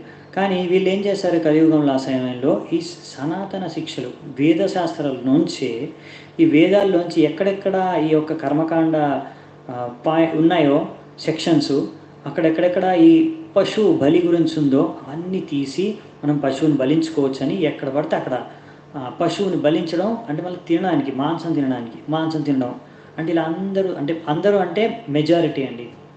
మెజారిటీ మొత్తం ఇండియాలో, భారతదేశంలో ఒక సమయంలో మెజారిటీ వాళ్ళందరూ ఈ పశువు హత్యలు చేసి అంటే భుజిస్తున్నారనమాట మాంసాన్ని. అది చూసి భగవంతుడికి ఎంతో దయ కలిగింది. ఈ మూగజీవుల్ని వీళ్ళు ఇలా చంపుకొని తింటున్నారు, దీనివల్ల ఆ మూగజీవులకి ఎంతో హాని కలుగుతుంది, వాళ్ళకి ఎంతో దుఃఖాన్ని వీళ్ళు కల్పిస్తున్నారో వాటికి ఎంత దుఃఖం కలుగుతుంది పాపం అని వాళ్ళ పట్ల తెలిసి ఇంకా వీరి పట్ల కూడా వీళ్ళు ఇలాంటి పనులు చేసి నరకానికి పోతున్నారు. దానికి వేదాలని ఉపయోగించి మనం భగవద్ధామాన్ని చేరుకోవాలనుకుంటే వీళ్ళు ఏం చేస్తున్నారంటే ఆ వేదాలని ఉపయోగించుకొని, అంటే సరిగ్గా ఉపయోగించాలి, దుర్వినియోగం చేసి ఆ వేదశాస్త్రాలని వీళ్ళు నరకానికి పోతున్నారు. దానికి దారి తీసుకుంటారు, దాన్ని గొయ్యి తోచుకుంటారు. మనకి మంచి హైవే ఉందండి, హైవే రోడ్డు ఉంది. హైవే రోడ్డు ఒక ఉదాహరణ చెప్తున్నాను మీకు అర్థం చేసుకోవడానికి ఏం జరిగింది అనేది. హిస్టరీలో మంచి హైవే రోడ్ ఇచ్చారు మనకి శాస్త్రాల్లో, సనాతన శిక్షలు, వేద శాస్త్రాలు హైవే రోడ్ అంటాం. దీనికి భగవద్ధామాన్ని చేరుకోవడానికి మనకి ఈ శరీరం అనేది వెహికల్, వాహనం. ఈ హైవే రోడ్డు మీద వెళ్తే ఈ శాస్త్రాలు అంటే మ్యాప్ ఎలా వెళ్ళాలి అనే దారి చూపిస్తాను అనమాట. హైవే రోడ్లో వెళ్తే మీరు డైరెక్ట్గా భగవద్ధామానికి ఎంట్రన్స్ వరకు హైవే ఉంది, డైరెక్ట్ లోపలికి వెళ్ళిపోతారు. మీరు పాటించుకు వెళ్ళిపోవాలి అంతే జీవితాంతం. కానీ వీళ్ళు ఏం చేశారంటే మధ్యలో వీళ్ళు ఆ మొత్తం పాటించకుండా మధ్యలో ఆగేసి బండి ఆపి ఏం చేశారు, గొయ్యి కోస్తున్నారు, గొయ్యి తీస్తున్నారు, తవ్వుతున్నారు. హైవే రోడ్డుని ధ్వంసం చేసి ఒక గొయ్యి తవ్వి ఆ గొయ్యిలో నుంచి షార్ట్ కట్ తయారు చేస్తుంది. దేనికి? నరకానికి. ఇలా దుర్వినియోగం చేసి ఇలా ఎన్నో మూగజీవుల్ని హత్య చేసి చంపి తినేయడానికి, అంటే మళ్ళీ ఈ యొక్క లాలస్ అనమాట, అంటే ఈ యొక్క తినాలి మాంసం తినే ఒక ఇచ్చ చంపుకోలేక, అంటే దాన్ని పూర్తి చేసుకోవడం కోసం వీళ్ళు ఎన్నో మూగజీవుల్ని చంపి తింటున్నారు అనమాట. అయితే అప్పుడు భగవంతుడు ఏం చేశాడంటే వీళ్ళకి ఏం నమ్మకం లేదండి, వీళ్ళకి భగవంతుడు అంటే నమ్మకం లేదు, వేదశాస్త్రాల్లో కూడా నమ్మకం లేదు. వీళ్ళకి ఏంటంటే ఆ యొక్క వేదాలని ఉపయోగించుకొని వాళ్ళ యొక్క ఇంద్రియాల్ని వాళ్ళు సెన్స్ గ్రాటిఫికేషన్ చేస్తున్నారు అంతే. సో అప్పుడు బుద్ధావతారంలో భగవంతుడు వచ్చి ఏం చేశాడంటే, చూడండి, భగవంతుడు వీళ్ళు నాస్తికులు, వీళ్ళు భగవంతుడిని నమ్మరు, వీళ్ళకు మంచి శిక్షలు ఇచ్చామనుకో వినే రకం కాదు. కాబట్టి వీళ్ళకి ఏం చెప్తామంటే మేము వీళ్ళ నాస్తికుల్ని చూసారా, స్వమోహయ సురద్విషాం, ఎవరైతే భగవంతుడిని ద్వేషిస్తారో అలాంటి వాళ్ళని కూడా వాళ్ళు ఏం చేశారు భగవంతుడు అంటే బుద్ధ రూపంలో వచ్చి, మీరేం చేస్తారంటే ఈ వేదాల్ని పాటించే అవసరం లేదు, ఇవన్నీ తప్పు శిక్షలు, ఇవి అవసరం లేవు అనేసి దీన్ని రిజెక్ట్ చేసేస్తారనమాట. వేదాల్ని పక్కన పెట్టేసేయండి, ఇది అవసరం లేదు, నేను చెప్పిన మాట వినండి, అహింస పరవధర్మ అని శిక్షణలు బోధించాడు వాళ్ళకి. అంటే ఏం చేశారంటే మీరు ఈ హై రోడ్ వదిలేసేయండి, ఇది వేదాలు సనాతన ధర్మం యొక్క హై రోడ్డు. ఎందుకంటే మీరు ఇప్పుడు గొయ్యి తోవేసారు మధ్యలో, ఇప్పుడు ఆ హై రోడ్ బ్లాక్ అయిపోయింది, అవునా? కాబట్టి ఇప్పుడు మనం హై రోడ్ ఒకసారి బ్లాక్ అయిపోయింది అనుకోండి, రస్తా బంద్. మనం రోడ్ వెళ్తే అప్పుడప్పుడు ప్రాబ్లం ఉంటే రోడ్లో బంద్ చేసేస్తారు కదా, ఇక్కడ కామ్ చాలు అనేసి, అక్కడ వర్క్ ఇన్ ప్రోగ్రెస్ అనేసి రోడ్డు బంద్ చేస్తారు, ఇంకా రస్తా లేదు అక్కడ వెళ్ళడానికని. అప్పుడు మనం ఏం చేస్తాం, ఇంకో రూట్ డైరెక్ట్ చేస్తాం, మనకి రీడైరెక్ట్ చేస్తారు, మీరు లెఫ్ట్కో రైట్కో తీసుకొని ఇంకో రూట్ నుంచి వెళ్ళండి మీరు ముందుకే అని. అలాగే బుద్ధావతారం మీరు ఏం చేశారంటే ఇలాంటి అందరు నాస్తికుల్ని మీరు ఏ వేదాలు వినాల్సిన అవసరం లేదు, ఈ హై రోడ్ వదిలేసేయండి, నేను చూపించిన దారిని మీరు ఫాలో అవ్వండి, నన్ను ఫాలో అవ్వండి, నేను చెప్పింది వినండి అని వాళ్ళని కన్విన్స్ చేశాడు. మీరు ఏ దేవుణ్ణి పూజించాల్సిన అవసరం లేదు, ఎందుకంటే దేవుడే లేడు. ఆయన వచ్చే ఫిలాసఫీ ఏంటంటే, సిద్ధాంతం ఏంటంటే అహింసనే పరోధర్మ, మీరు ఇదే పాటించండి అంతే చాలు, ఇంకా ఇలా పాటిస్తే మీరు నిర్వాణాన్ని చేరుకుంటారు. నిర్వాణం అంటే ఏం లేదు, చనిపోయిన తర్వాత అంతా శూన్యం. వీళ్ళనే శూన్యవాదాన్ని ప్రచారం చేశారు, శూన్యవాదులు అంటారు వీళ్ళని, బౌద్ధ మతస్థుల్ని. సో ఆయన శూన్యవాదాన్ని ప్రచారం చేసి హైవే రోడ్ నుంచి వాళ్ళని ఒక డైవర్షన్ తీసుకున్నామంట, లెఫ్ట్ అనుకుందాం మనకి అర్థం చేసుకోవడానికి, ఆ లెఫ్ట్ డైరెక్షన్ తీసుకుని ఇంకా వాళ్ళని దారి మళ్లించేశారనమాట. ఆ విధంగా నాస్తికులను కూడా వాళ్ళు ఏ దేవుడిని నమ్మకపోయినా కానీ ఆయన చెప్పాడు కూడా, ఏ దేవుడు లేడనుకుంటూనే వాళ్ళకి బోధిస్తూనే వాళ్ళందరినీ ఆయన భక్తులుగా తయారు చేస్తున్నాడు. అంటే వాళ్ళు ఇండైరెక్ట్గా, వాళ్ళు పరోక్షంగా బుద్ధుడిని పూజించేవారు, ఇప్పుడు కూడా పూజిస్తున్నారు. ఆ బుద్ధుడు ఎవరు? మళ్ళీ భగవంతుడు విష్ణు యొక్క అవతారమే. ఇప్పుడు అలా నడుస్తుందండి కొన్ని రోజులు.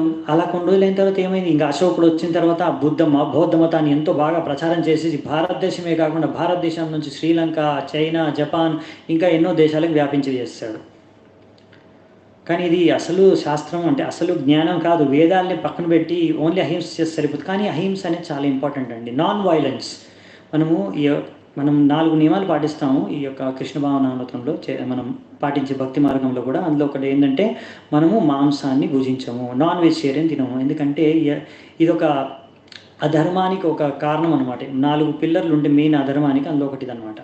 అందుకనే మనం ఒకవేళ మనం ఒక ఆధ్యాత్మిక విషయాలను అర్థం చేసుకోవాలన్నా, భక్తి చేసుకోవాలనుకున్నా కానీ, సత్వగుణంలో మనం ఉండాలన్నా కానీ ఈ యొక్క మాంసాన్ని మనం భుజించకూడదు. అందుకనే ఈ అహింస అనేది మనం పాటించాలన్నమాట. సో అందుకనే వీళ్ళని ఫస్ట్ బేసిక్ స్టెప్ అనేది ఫాలో చేపిద్దాము. తర్వాత వీళ్ళకి ఇంకా హయ్యర్ అండర్స్టాండింగు, ఇంకా హయ్యర్ శిక్షలు ఇద్దామనేసి ఉద్దేశంతో ఫస్ట్ మన బుద్ధదేవుడు ఏం చేశారంటే ఫస్ట్ స్టెప్ వాళ్ళని డైవర్ట్ చేస్తారు.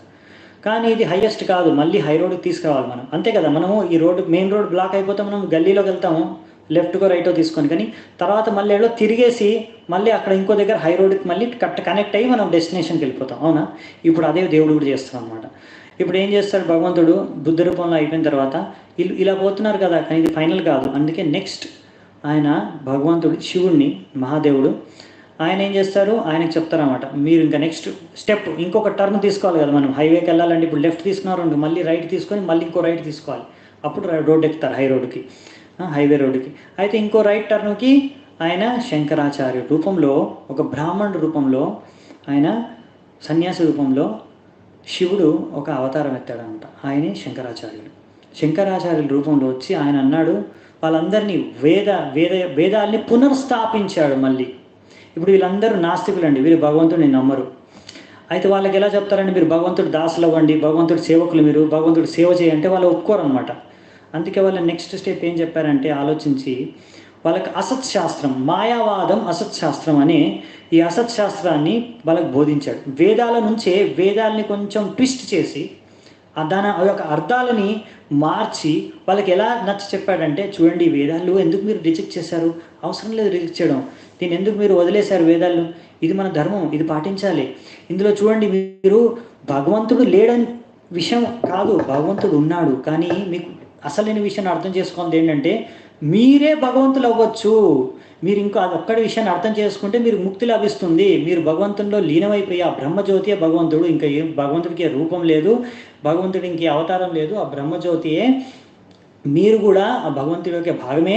మీరు ఒకవేళ ఈ విషయాన్ని అర్థం చేసుకొని మీరు ఈ వేదశాస్త్రాలని, ఇందులో ఉన్న నియమాలని, నిష్టల్ని పాటిస్తే అప్పుడు మీరు కూడా ముక్తిని లభించుకొని ఈ శరీరం నుంచి ముక్తి అయిపోయి ఆత్మ అనేది వెళ్ళి ఆ యొక్క బ్రహ్మజ్యోతిలో విలీనమైపోయి భగవంతుడిలో కలిసిపోయి మీరు కూడా భగవంతుడు అయిపోతారు అని వాళ్ళకి బోధించాడనమాట. అంటే వాళ్ళకి బాగా అనిపించింది, అరే నేనే భగవంతుడిని అయిపోతాను, ఎంత బాగుంటుంది, మీరు చెప్పారంటే ఎవరికైనా మీరు ఇది పాటించండి, మీరు భగవంతులు అయిపోతారు అంటే బాగుంటుంది కదా ఫిలాసఫీ వాళ్ళకి. అంటే మేము ఎవరు దాసులు అవసరం లేదనమాట, ఏం దాసులు అవసరం లేదు, మీరే భగవంతులు అవుతారు, చాలా బాగుంది తత్వం అనేసి వాళ్ళు పాటించడం స్టార్ట్ చేశారనమాట. అది ఇంకో టర్న్ తీసుకున్నారు, ఇంకో రైట్ టర్న్. ఇప్పుడు ఇది కూడా ఫైనల్ కాదనమాట. ఇప్పుడు వీళ్ళు ఏంటంటే మాయావాదులు, వీళ్ళు వెళ్తారు ఇప్పుడు డైరెక్షన్ సరిగ్గానే వెళ్తున్నారు, కానీ హై రోడ్ కాదు, ఇది వేరే రోడ్లో వెళ్తున్నారు, ప్యారలల్గానే వెళ్తున్నారు. కానీ హై రోడ్ ఏంటంటే డైరెక్ట్ ఎంట్రన్స్కి కనెక్టెడ్ అనమాట. ఈ హై రోడ్లో వెళ్తే మన సనాతన ధర్మంలో, మన యొక్క భక్తి యోగంలో డైరెక్ట్ భగవద్ధామానికి చేరుకుంటాం ఎంట్రన్స్ నుంచి. వీళ్ళు ఏంటంటే అక్కడ వెళ్ళి ఎంట్రన్స్ పక్కన బౌండరీ వాల్ ఉంటుంది కదా, ఆ బౌండరీ వాల్ దగ్గరికి వెళ్ళి గుద్దుకుంటారు, అక్కడే ఉంటారు. ఇంకా తర్వాత ఎంతో ట్రై చేస్తారు, లోపలికి వెళ్ళలేరు, మళ్ళీ రిటర్న్ వచ్చేస్తారు అనమాట. ఇది మాయావాదులు అంట. బ్రహ్మజ్యోతి వరకు వెళ్ళి అక్కడే, అందుకని ఇంక ముందుకు వెళ్ళలేరు.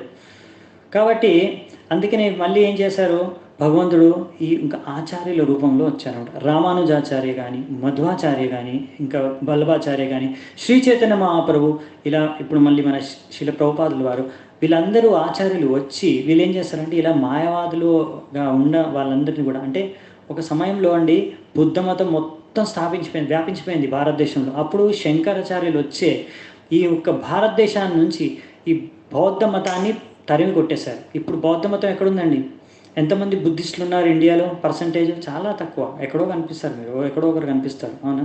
ఎక్కడ వెళ్ళారండి, ఇక్కడే స్టార్ట్ అయింది బౌద్ధ మతం, స్టార్ట్ అయింది, జన్మించింది భారతదేశంలో. కానీ ఇప్పుడు లేదు భారతదేశంలో బౌద్ధ మతం, ఎక్కడో చైనాలోనో జపాన్లోనో ఉంది, ఇంకా వేరే చోట్ల ఉంది. కానీ ఎలా వెళ్ళిపోయింది అంటే శంకరాచార్యుల వల్ల, ఆయన యొక్క పట్టుదల. ఆయన ఎంతో తక్కువ వయసులో, ఆయన ఓన్లీ 32 years అండి ఉన్నది, 32 సంవత్సరాలు ఏమో అంతే. అంత తక్కువ వయసులోనే ఆయన మొత్తం భారతదేశం అంతా భ్రమణ చేసి అందరినీ వాద వివాదంలో ఓడించి వాళ్ళందరినీ కన్విన్స్ చేశాడు. వాళ్ళందరికీ ఈ మాయావాదాన్ని ప్రచారం చేసి ఈ వేదాలని మళ్ళీ పునర్స్థాపించాడు. అది ఎంతో గొప్ప కార్యం శంకరాచార్యులు చేసింది. దాని తర్వాత మన మిగతా వైష్ణవాచార్యులు అందరూ వచ్చారు. వాళ్ళందరూ ఈ యొక్క తప్పుదారిలో వెళ్తున్న వీళ్ళందరినీ, ప్రజల్ని మెల్లిమెల్లిగా ఒక్కొక్కరు ఒక్కొక్క రేంజ్లో ఒక్కొక్క స్టైల్లో అందరినీ మళ్ళీ భక్తి మార్గానికి తీసుకొచ్చారనమాట. అది మన మొత్తం హిస్టరీ ఇప్పుడు మనం అర్థం చేసుకోవాల్సింది. అందుకే ఎన్ని మతాలు ఎందుకున్నాయి అంటే, ఎన్ని అవతారాలు ఎందుకున్నాయి, ఒక్కొక్క అవతారం ఇంకొక శిక్ష ఎందుకు ఇస్తుంది అంటే, అన్ని సమయాన్ని అనుసారంగా ప్రజలు ఉన్న పరిస్థితుల అనుసారంగా ఇవన్నీ భగవంతుడు చేసే లీలలు అనమాట. భగవంతుడు ఒకే లక్ష్యం అండి, వీళ్ళందరూ జీవులు బద్ధజీవులు ఇలా ఇక్కడ పరితపిస్తూ ఇక్కడ దుఃఖాలు భోగిస్తున్నారు, వీళ్ళకి ఎలాగైనా ముక్తి లభించి వీళ్ళ ఎప్పుడైనా భగవద్ధామానికి చేరుకుంటారు అని. సో ఇదనమాట శూన్యవాదాన్ని ప్రచారం చేశాడు. జీరో, ఎవ్రీథింగ్ ఈజ్ జీరో, అన్ని జీరో అనేసి శూన్యం అనేసి బుద్ధదేవుడు ప్రచారం చేస్తే, తర్వాత శంకరాచార్య వచ్చి జీరో కాదండి 1, మీరు భగవంతుడు 1 ఒకటే, దీన్ని మాయవాదం అనమాట. ఆయన ఒక 1 అని చెప్తే మళ్ళీ మన ఆచార్యులు వచ్చి 1 కాదని 2, భగవంతుడు భక్తుడు ఇద్దరున్నారు, సపరేట్ ఇద్దరు అని మనకు ప్రచారం చేశారనమాట. అది హయ్యెస్ట్ ఫిలాసఫీ మనం ఇక్కడ నేర్చుకుంటాం భాగవతంలో. సో ఎలా భగవంతుడికి మనం భక్తి చేసుకోవాలనే విషయమే మెయిన్ తత్వం భాగవతంలో మనం నేర్చుకుంటాము, మన ఆచార్యులు మనకి నేర్పించారు. సో ఇదన్నమాట మొత్తం మనం అర్థం చేసుకోవాల్సింది. కాబట్టి మనం ఎప్పుడైనా సరే బుద్ధుడిని కానీ శంకరాచార్యులు కానీ మనం ఎప్పుడు అవమానించకూడదు. మనం ఎప్పుడు ఆయన బుద్ధుడు మనం ఆరాధిస్తాం కూడా, ఎందుకంటే జయదేవ్ గోస్వామి అంటే మనం పూజించడం అంటే మనం రెస్పెక్ట్ ఇస్తాము, మనం బుద్ధదేవుడి యొక్క విగ్రహాన్ని పూజించట్లేదు. కానీ ఎందుకంటే మనం ఆయన యొక్క ఫిలాసఫీ, ఆయన యొక్క ఏమంటాం, ఆయన యొక్క తత్వ బోధనలు ఏవైతే శూన్యవాదం ఉందో దాన్ని మనము ఫాలో అవ్వము, దాన్ని మనం పాటించము, కానీ ఆయన్ని ఆదరిస్తాం. ఎందుకంటే మనకు తెలుసు ఆయన ఎందుకు అవతారం తీసుకున్నాడు. మన భాగవతంలో కూడా ఆయన పేరు వచ్చింది. భగవంతుడు అవతారంగా మనం ఆయన స్వీకరిస్తాము, ఆయన ఆదరిస్తాము, కానీ ఆయన చెప్పిన బోధనలు మాత్రం మనము ఫాలో కాము. అలా అనమాట. మనం రెస్పెక్ట్ఫుల్ ఉంటాం అందరికీ, కానీ మనము వాళ్ళ యొక్క బోధనలు పాటించాము. అలాగే శంకరాచార్యుల పట్ల కూడా మనం ఎప్పుడు శంకరాచార్యులను కూడా అపమానించము. ఆయన పట్ల మనకి ఎంతో ఆదరణ, ఎందుకు ఆయన వల్లనే ఈ వేదాలు మళ్ళీ పునర్స్థాపించాయి, మనకి ఎంతో మహత్కార్యమైన చేశాడు. ఏదైతే భగవంతుడు కావాలనుకున్నా ఆయన భగవంతుడి ఈ రూపంలో ఆయన వచ్చి ఈ కార్యాన్ని నిర్వహించాడు. కాబట్టి మనం ఎంతో శంకరాచార్యులను కూడా మనం ఎంతో గౌరవాన్ని మనం ఆయనకి ఇస్తామన్నమాట. మనం ఎప్పుడు అపమానించాం, కానీ ఆయన బోధించిన తత్వాన్ని, మాయావాద తత్వాన్ని మనం స్వీకరించము, దాన్ని మనం పాటించము. ఇదన్నమాట మనం అర్థం చేసుకోవాల్సింది. ఇంకా శంకరాచార్యులు కూడా ఆయన కూడా ఎన్నో భగవంతుడు లాస్ట్లో శంకరాచార్యులు కూడా ఏమన్నారు, గోవిందం గోవిందం భజ గోవిందం, గోవిందం భజ గోవిందం అని పాడారనమాట. చాలా ఫేమస్ కదా, గోవిందం భజ గోవిందం భజ గోవిందం మూఢమతే. సో ఇలా మళ్ళీ జగన్నాథ అష్టమి కూడా మనం పాడతాం కదా, జగన్నాథ స్వామి నయనపతగామి భవతుమే, ఇవన్నీ శంకరాచార్యులే రాశారండి. సో ఆయన భగవంతుడిని ఆరాధించమని, భగవంతుని కృష్ణుడిని జగన్నాథుడిని ఆరాధించమని ఆయన మనకి లాస్ట్లో చెప్పాడనమాట. ఆయన లాస్ట్ పార్ట్ ఆఫ్ ద లైఫ్లో ఎక్కువగా దాన్ని స్ట్రెస్ చేశారు, కానీ వాళ్ళు ఆయన ఫాలోవర్స్ అర్థం చేసుకోలేకపోయారు, దాన్ని ఫాలో అవ్వలేదు మొత్తం సరిగ్గా. చాలా విషయాలు చెప్పాడు ఆయన, వాళ్ళకు ఫాలోవర్స్ కొన్ని తీసుకొని కొన్ని ఫాలో అయ్యారు. ఎనీవే మనకి ఈరోజు ఈ బౌద్ధ మతం గురించి, దీని గురించి అంతా మన ప్రభుపాదుల వారు కూడా మనకి ఎక్స్ప్లెయిన్ చేస్తారు, ఎందుకు వచ్చారు ఏందనేది. అందుకే మనం చర్చించుకున్నాము. ఇంకా నెక్స్ట్ లాస్ట్ అవతారం ఉందండి, అది కల్కి అవతారం. అది ఇంకా రాబోతుంది, అది కూడా భవిష్యత్తులో, అది ఇప్పుడు రాదండి. భగవంతుడు అవతారం కల్కి అవతారం కలియుగం అంతంలో వస్తుంది అని రాశారు మనకి. మనం నిన్న చర్చించుకున్నాం కదా, కలియుగం వచ్చేసి 4,32,000 సంవత్సరాలు ఉంటే అందులో 5,000 సంవత్సరాలు అయిపోయాయి ఇప్పటివరకు. అంటే 4,27,000 సంవత్సరాల తరువాత కల్కి అవతారంగా భగవంతుడు దాల్చి వస్తాడనమాట. అప్పుడు ఇంకా మిగతా ఉన్న అసురులందరినీ చంపేసి సత్యయుగాన్ని స్థాపిస్తాడనమాట. భక్తుల్ని రక్షించి సత్యయుగాన్ని స్థాపిస్తాడు. దాని గురించి కూడా మనకి ఇక్కడ భాగవతంలో ఇచ్చారు. అందుకే మనం ఎవరైనా కల్కి భగవాన్ నేను కల్కి అంటే మీరు నమ్మకూడదు అనమాట. అత సౌయుగ సంధ్యాయాం దస్యు ప్రాయేషు రాజసు జనితా విష్ణు యశసో నామ్నా కల్కిర్ జగత్పతి. సో ఇది 25వ నంబర్ శ్లోకం. 25వ నంబర్ శ్లోకంలో ఈ కల్కి దేవుని గురించి, అవతారం గురించి ఇక్కడ ఇచ్చారనమాట. ఆయన యుగ సంధ్య అంటే చెప్పాను కదా, ఎప్పుడైతే మన ఈ యుగం ఎండ్ అయిపోయి ఇంకో యుగం స్టార్ట్ అవుతుందో, ఆ మిడిల్ గ్యాప్ ఉంటుంది కదా, ఆ టర్నింగ్ ఫేస్, ట్రాన్సిషన్ ఫేస్, దాన్నే యుగ సంధ్య అంటారు. అంటే కలియుగం యొక్క అంతంలో వస్తారన్నమాట. ఇప్పుడు రారాయన, ఇంకా చాలా సమయం ఉంది. కాకపోతే ఈ యొక్క దీన్ని ఇలా రాసిన శాస్త్రాల్లో అనేసి కొంతమంది బోగస్ వాళ్ళు మనుషులు ఏదో నేనే కల్కి అనేసి వచ్చేస్తుంటారు, మనం నమ్మకూడదు. సో ఇలా ఎన్నో అవతారాలు ఉన్నాయి. అవతారాహ్య సంఖ్యేయ హరే సత్వాని దేర్ద్విజ యథా విదాసిన కుల్యా సరసహస్యు సహస్రశః. ఎన్నో వేల వేల వేల అవతారాలు ఉన్నాయి భగవంతుడు అని ఇక్కడ మనకి వ్యాసదేవులు వారు అంటే ఇక్కడ సూత గోస్వామి వారు చెప్తున్నారు. ఏమన్నారు? ఎన్ని అంటే ఒక పెద్ద సరస్సు ఉంది, సరసః స్యు సహస్రనః. పెద్ద నీటి సరస్సు ఉందంటే ఎంతో పెద్ద వాటర్ బాడీ, సముద్రమే అనుకోండి, పెద్ద నది అనుకోండి. అందులోంచి ఎన్నో దారాలుగా నీళ్లు వెళ్తున్నాయి. ఆ దారాలకు లెక్కలేదంట ఎన్ని దారాలుగా వెళ్తున్నాయి. అలాగే భగవంతుడు ఎన్ని లెక్కలేనన్ని అవతారాలు ఉన్నాయి భగవంతుడు. నేను చెప్పింది 22 మాత్రమే మీకు, కానీ లెక్కలేని ఉన్నాయని ఇప్పుడు చెప్తున్నాడు. అక్కడ మనకి ప్రభుపాదులు వారు అంటారు ఇంకా ఎన్నో అవతారాలు ఉన్నాయి. భాగవతంలో కూడా ఇంకా ఎన్నో అవతారాల గురించి చర్చించబడింది. కొన్ని ఉదాహరణలు మనకి ఇక్కడ, ఇంకొన్ని ఉదాహరణలు అవతారాలకి ప్రభుపాదులు వారు తాత్పర్యంలో చెప్తున్నారు. ఎవరెవరండి ఇంకా అవతారాలు అంటే ఇంక కొన్ని ఉదాహరణలు. శ్రీ హయగ్రీవ, హరి, హంస, పృష్ణిగర్భ, విభు, సత్యసేన, వైకుంఠ, సార్వభౌమ, విశ్వక్సేన, ధర్మసేతు, సుధామ, యోగేశ్వర, బృహద్భాను, ఇలా ఎన్నో అవతారాలు భగవంతుడు ఆల్రెడీ ధరించాడు. 22 కాకుండా కూడా వీటిని కూడా మనము భాగవతంలో చదువుకుంటాము. అంతేకాకుండా ప్రహ్లాద్ మహారాజ్ యొక్క ప్రార్థన ఇక్కడ వస్తుంది. అందులో ప్రహ్లాద్ మహారాజ్ చెప్తారు, ఈ కలియుగంలో భగవంతుడు భక్తుడు రూపంలో ఒక అవతారాన్ని దాల్చి ఈ యొక్క హరినామ సంకీర్తాన్ని ఆయన ప్రచారం చేస్తారు అని కూడా ఉంది. అది చైతన్య మహాప్రభు. అలా చైతన్య మహాప్రభు గురించి కూడా భాగవతంలో, మహాభారతంలో, ఇంకా వేదాల్లో, ఉపనిషత్తులో, అనేక శాస్త్రాల్లో చాలా ఉన్నాయండి. 40-50 చోట్ల రాసిందనమాట. చైతన్య మహాప్రభు ఆవిర్భవిస్తాడు కలియుగంలో, ఎక్కడ ఆవిర్భవిస్తాడు, ఆయన యొక్క మాతాపిత ఎవరు, ఆయన ఏం చేస్తాడు, ఎలా చేస్తాడు, ఆయన సన్యాసం తీసుకుంటాడు, హరినామ సంకీర్తనం చేస్తాడు, ఆయనతో పాటు ఎంతోమంది పార్షదులు ఉంటారు, అందరు కలిసి చేస్తారు హరినామ సంకీర్తనం. ఆయన మాయాపూర్లో జన్మిస్తాడు. గంగా యొక్క నది యొక్క ఒడ్డున ఆయన వాళ్ళ ఇల్లు ఉంటుంది. ఆయన మాత పేరు, పితా పేరు సచీమాత, జగన్నాథ్ మిశ్రా, ఇవన్నీ డీటెయిల్స్ మనకు శాస్త్రాల్లో చాలా చోట్ల ఉన్నాయి. దానికి ఒక వీడియో నేను చేశాను, అది మా ప్లేలిస్ట్లో ఉంది, ఇంగ్లీష్లో ఉంటుంది, మీకు కావాలంటే చూసుకోండి. ఓకే, సో ఇంకా లాస్ట్ శ్లోకం ఈ రోజుకి. ఋషయో మనవో దేవా మనుపుత్ర మహౌజసః కళా సర్వే హరేరేవ సప్రజాపతయ స్మృతాః. ఇక్కడ ఏమంటున్నారంటే ఇలా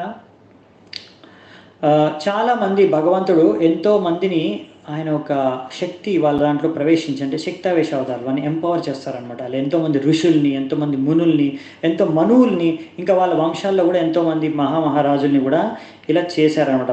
చాలా పవర్ఫుల్. అంటే వాళ్ళు కూడా భగవంతుడి యొక్క అవతారం, భగవంతుడు చెప్పాను కదా, భగవంతుడు ఒక అవతారం ఎత్తి కూడా వస్తుంటాడు అప్పుడప్పుడు అవసరం ఉంటే కొన్ని మనువు రూపంలో ఇలా. సో శక్తావేశ అవతారంగా భగవంతుడు ఎన్నో చోట్ల అవతారం ఎత్తుతాడు భక్తుల మధ్య అని, ఇంకా ఎన్నో ఉన్నాయి ఇలా అని చెప్తున్నారు అన్నమాట. ప్రభుపాదులు వారు అంటారు ఇలా శక్తావేశ అవతారాల్లో కూడా ఏవైతే ఇంకా తక్కువ పవర్ఫుల్ ఉంటాయో, అంటే వీళ్ళందరూ జీవులే, తక్కువ పవర్ఫుల్ ఉంటాయో వాటిని విభూతి అంటాము. ఎవరైతే ఇంకా ఎక్కువ పవర్ఫుల్ ఉంటారో వాళ్ళని అవేశ అవతారాలు అంటాం. ఓకే, సో ఇవన్నీ రకరకాల అవతారాలు మనం ఈరోజు చర్చించుకున్నాము. రేపు ఈ యొక్క అధ్యాయం యొక్క పేరు ఏంటండి? అన్ని అవతారాలకి మూలం శ్రీకృష్ణ పరమాత్ముడు. ఈ శ్రీకృష్ణుడు ఎలా అన్ని అవతారాలకు మూలం అనేది, ఆయన గురించి ఎందుకు అలా అన్నారు అనేది మనం రేపు చూద్దాము. ఇంకా కొన్ని ప్రశ్నలు ఏవైతే అవతారాల గురించి, వాళ్ళ మధ్యలో ఉన్న భేదాల గురించి కూడా మనం రేపు చర్చించుకుందాము. దాని తర్వాత మీకు ఇంకా ఏమైనా ప్రశ్నలు ఉంటే అప్పుడు అడగొచ్చు. ఈ రోజుకి ఇంతే మన చర్చ, ఇక్కడే మనం ముగిద్దాము. రేపు చర్చించే శ్లోకం మొత్తం భాగవతంలోని అన్నిటికన్నా ముఖ్యమైన శ్లోకం. ఒకవేళ మీరు నేర్చుకోవాలనుకుంటే రేపు మనం చదివే 28వ నంబర్ శ్లోకం చాలా చాలా ఇంపార్టెంట్. అది నేర్చుకోవాలి ప్రతి ఒక్కరూ, ఎందుకంటే అది పరిభాషా సూత్ర అంటే ఏంటో అది మనం రేపు చూద్దామంట. సో ఈరోజు మనం ఇక్కడ ఈ చర్చని ముగిద్దాము. మీ అందరికీ ధన్యవాదాలు. ఇంతసేపు ఓపికగా విన్నందుకు థ్యాంక్ యూ వెరీ మచ్. మీ అందరికీ ఇంతసేపు కూర్చొని విన్నందుకు హరే కృష్ణ. శీల ప్రభుపాద్ की जय, श्रीमद् भागवतम की जय, समवेत गौर भक्त वृंद की जय, निताय गौर सीतानाथ प्रेमानंदे हरि हरि बोल.